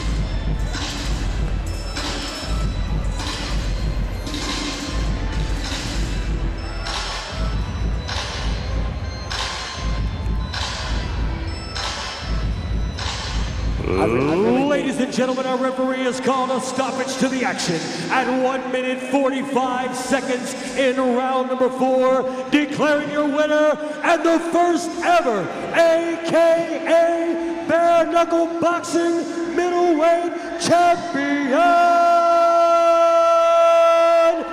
Michael Murder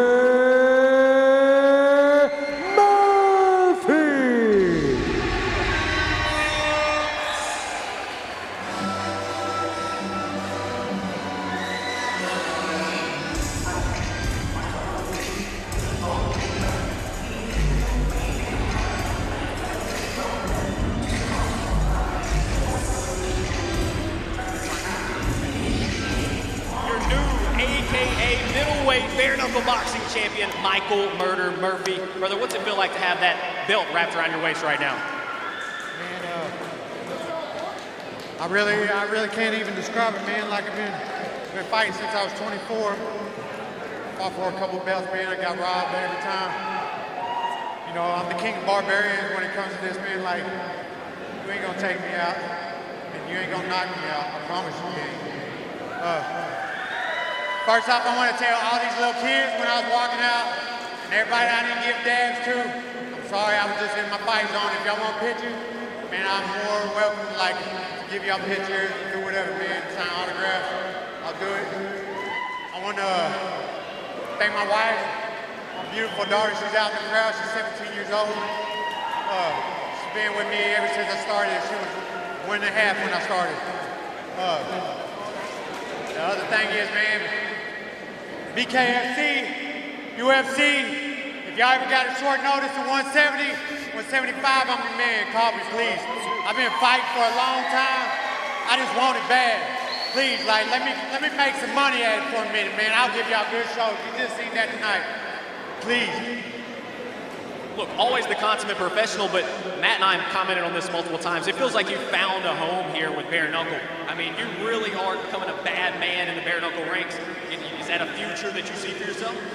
If that's what they want to do and they want to give me a holler, I'd like to get something scheduled. I got a 5.5-month-old. He's having open heart surgery again, his second one on the 17th. And you know, I got 3 kids, man. I want to give them the world back, man. Like, I've sacrificed a lot doing this just to put on shows for people. I just want to make something from it, you know. Well, you made a lot for these fans here tonight. Your new AKA middleweight champion, Michael "Murder" Murphy.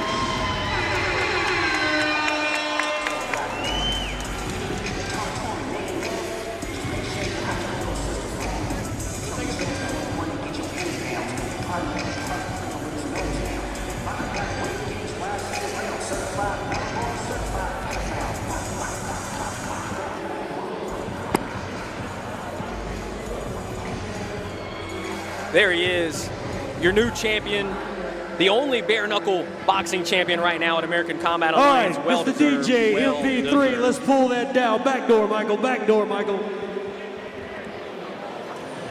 Now, ladies and gentlemen, American Combat Alliance has been around for 8 long years now. We have worked and busted our butts to do everything we can to become the #1 promotion here in the state of Louisiana, and we are the gold standard for combat sports in the entire South. And I want to introduce you to the team that makes that happen. First of all, ladies and gentlemen, the owner, the president, the CEO, AKA American Combat Alliance, is her passion, her brainchild, her baby. Ladies and gentlemen, the Queen of the South, Miss Amber Bishop.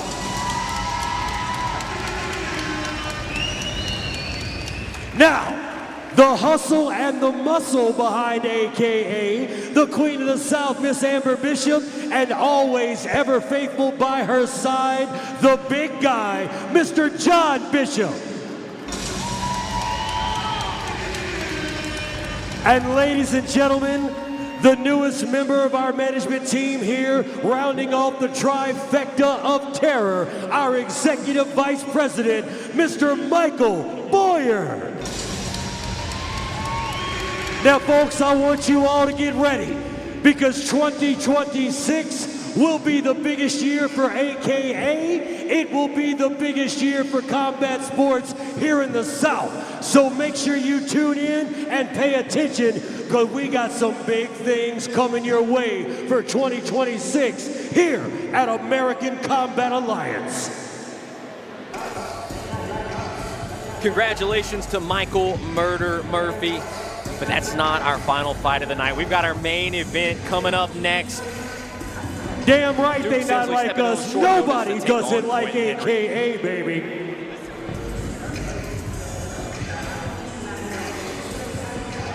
And now, Ruston, Louisiana, it is all come down to this. Up next will be your AKA 50 main event of the evening.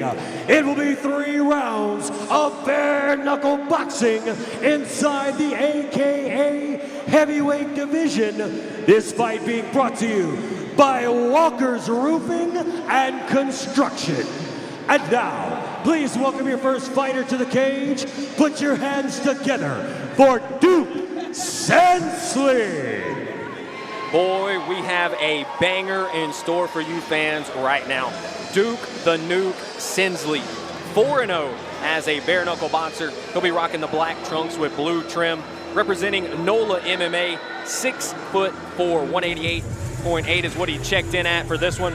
Out of New Orleans, Louisiana, here comes Duke Sinsley, 4-0, and a guy who took this fight on very short notice. But Matt, there's a lot of hype around him. 4-0 as a bare knuckle fighter. A lot of hype, a guy that's got a lot of experience at the highest level as well. Fought for BKFC and has done very well. Skilled, sharp boxer, knows how to fight behind his jab, keeps a good solid stance, good boxing fundamentals. You got to expect that he's going to come in and try to bring it to Quinton Henry tonight. I heard this was a fight that he was very much interested in, though he is going to be the smaller man tonight. Certainly didn't have to cut weight to make whatever the limit was this time around. But I tell you what, a man with a brick for a hand, I shook it and I was like, God bless. I wouldn't want that thing flying at me all night. So experienced, gritty, a guy who told me he wants to fight some MMA for us as well. He's a 1-2 MMA fighter, so we may be able to put a matchup together for him in the future. But we have yet to see him in the AKA cage, but we are excited to have him here tonight. Yeah, and you know, when you look through his results, there's a lot of W's on here, and the L's, they seem to be from, you know, some arm bars and rear naked chokes and stuff. But as far as on the feet, this young man, or this man, is a monster. 4-0 in bare knuckle, and he's got a real test in front of him tonight in Quinton Henry, a veteran of the game, and I promise you this main event is going to be great. And now, ladies and gentlemen, please welcome his opponent to the cage. Put your hands together for Quinton Henry. Quinton the Hero Henry, and he is one of the heroes here in the area. 5-2 as a bare knuckle boxer. He'll be rocking the blue trunks with the white trim, representing Hero Fitness Academy of West Monroe, Louisiana. He checked in at 6'1", 205.4. And another one of these guys that's got that BKFC experience, and really just one of the more notable names in the area, Matt. Yeah, absolutely. Quinton Henry, I'm very familiar, been knowing Quinton for a long time. Exploded on the scene early in his amateur career with vicious knockouts. He was a guy that people around here always looked up to and thought was a guy that could really fight at a high level, and he's done just that. All the way to the pinnacle of BKFC and fought big fights and had big wins and had big losses as well, but a guy that's always carried on, got back in there, and we're happy to have him here tonight. And what's close to his hometown, you got to know this man sold a lot of tickets. And, you know, looking young tonight. I think I told him that when I saw him at weigh-ins. I don't know if it's his haircut or what, but looks like he's found a little fountain of youth here, and we'll see if he's able to turn it into a solid performance tonight against a very tough and game Duke Sinsley. Yeah, I mean, this is going to be a high-level fight. I mean, I'm really, really excited for this one. Again, Duke took this on short notice. Quinton was originally supposed to fight Kobe Bradford. That ultimately did not happen, so we were looking for a replacement for Quinton Henry. Duke Sinsley steps up. Neither guy shying away from this fight here tonight. And you got two BKFC veterans, so you know it's going to be high level. And Quinton trying to defend that home turf and in AKA 50 with a win in front of these fans in Ruston. Quinton's into the cage. Here we go, our main event tonight at AKA 50.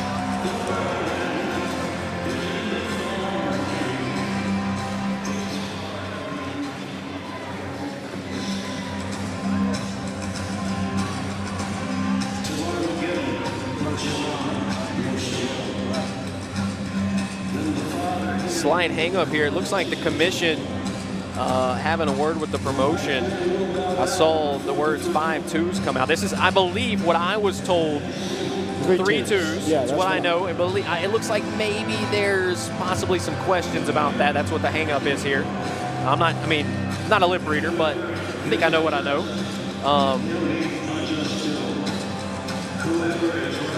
It's been a sensational card here tonight, though. The fans have certainly gotten their money's worth in Ruston, Louisiana. And, man, you couldn't ask for much more from what we've had. Obviously, the highlight of the night belongs to Joey Lopez, the knockout over Mike Gardner. And there's been some other sensational showings. Hunter Jones, the Damian Turner guillotine was great. Obviously, that knockout a moment ago from Michael Murphy. But that Joey Lopez moment is one that will resound with me for a long time. But now it's about Quinton Henry and Duke Sinsley.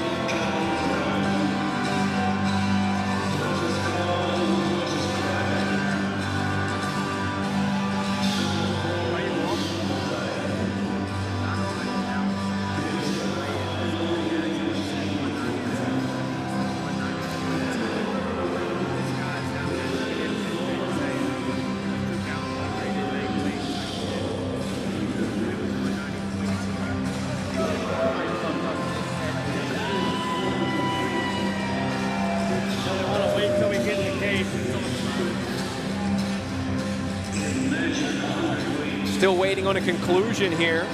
Looks like we're almost ready to roll. Maybe not. Dynamite stepping back out of the cage.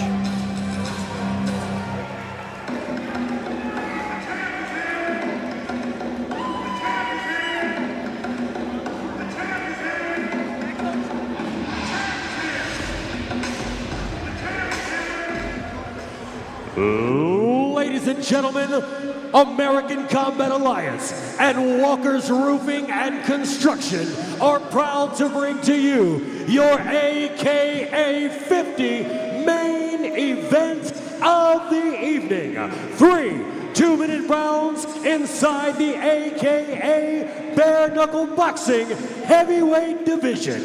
And now, ladies and gentlemen, boys and girls, children of all ages, it's go time! And now, introducing your first fighter, fighting out of the Bayou Raps blue corner. This man is a bare knuckle boxer, coming to you tonight with a professional record of 4 wins, and never has he tasted defeat. He is wearing black trunks with white trim, representing NOLA MMA. He stands 6 feet 4 inches tall, weighing in at 189 pounds. Fighting out of New Orleans, Louisiana, here is Duke the Nuke Sinsley.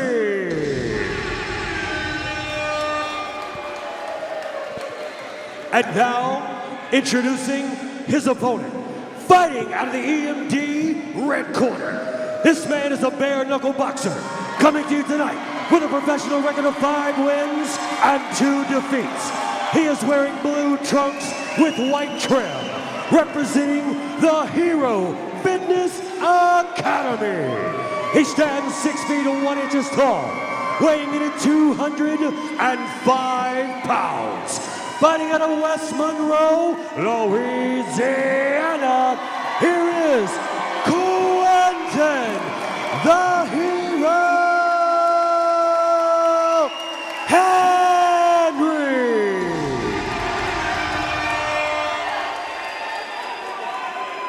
All right, gentlemen, main event.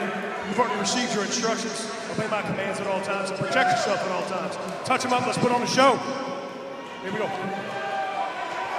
Dynamite better get out of there. There's about to be some knucks thrown.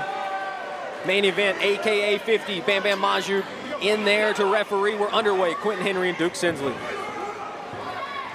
Good in and out footwork from Quinton. Shoots a jab, brings his head offline, finds a big right hand. I think he lost his balance as he swung a big left hook. Swinging for the fences like Shohei Ohtani there. Oh, nice left hand there. And then Quinton Henry lands a shot of his own. Holy cow, just floored. And Duke Sinsley is hurt. That was a huge punch from Quinton Henry. Duke is done. Yeah, he's wobbling. Couldn't find his feet. What a moment for Quinton Henry, the hometown hero. Finds a huge punch on Duke Sinsley and sends him to the canvas, and Duke just unable to recover.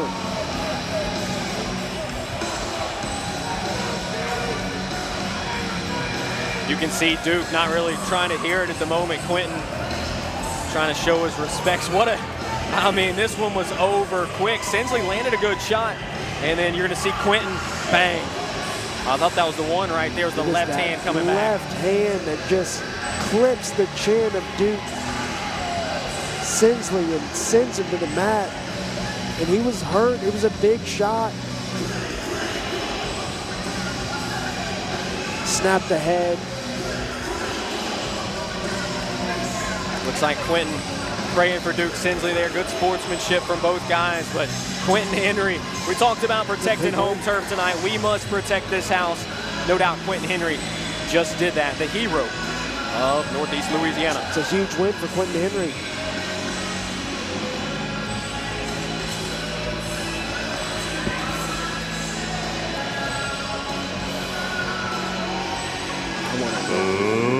Ladies and gentlemen, our referee has called a stoppage to the action at 38 seconds in round number 1, declaring your winner by way of knockout, Quinton, the hero, Henry.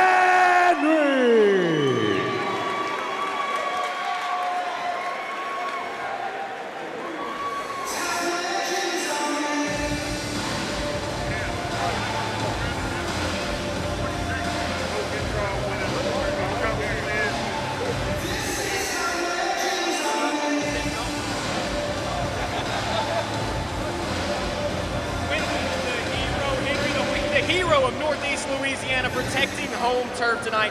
How good does that feel to get this done in front of all your friends and family around here? Man, it feels real good, especially after he clipped me real quick. I didn't see that coming. But no, man, I got back up. Just thank Duke for coming. I know that dude. He's a good fighter. I appreciate him taking it on such short notice. I thank all y'all for coming out. Most of all, I thank my Lord and Savior Jesus Christ. If you don't know him, get to know him. I met him. I can introduce you. Come talk to me. We can make that happen. Gotta love to hear that. Well, let's talk about that finishing sequence, because like you said, he kind of clipped you a little bit. You landed a right, and then you landed a big left. You can see it up there on the board that put his lights out. Walk us through that finish. Man, I just seeing me get dropped. Well, no, he caught me with that shot he dropped me with, because that first jab he threw, I slipped the jab, I hit him, and I was like, oh, that big right's right there. And man, I went to just load up and throw it, and he just clipped me right across the chin. I hopped back up, just killed my legs real quick. I wasn't never out, but and then I was like, all right, I'm not playing around no more. I'm about to big boy this dude. Well, any final words you have for your friends and family here? I know you had a lot of people show up to support you. I thank all y'all for coming. I know last time I fought at home, it didn't go quite as well, but what was that? But I want to thank my wife, my kids, my mom, my dad, Coach Jake, Walker's Roofing, all my guys at the gym, all the fans. I couldn't do it without you. I had a little ring rust. I wish it could have went a little longer, but we got it done. Thanks, guys. The hero of Northeast Louisiana, Quinton, the hero, Henry. Congrats, brother.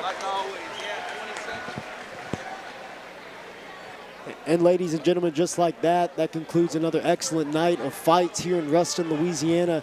Ladies and gentlemen, on behalf of the entire staff here at American Kombat Alliance, my name is Dynamite, saying thank you all so much for coming out.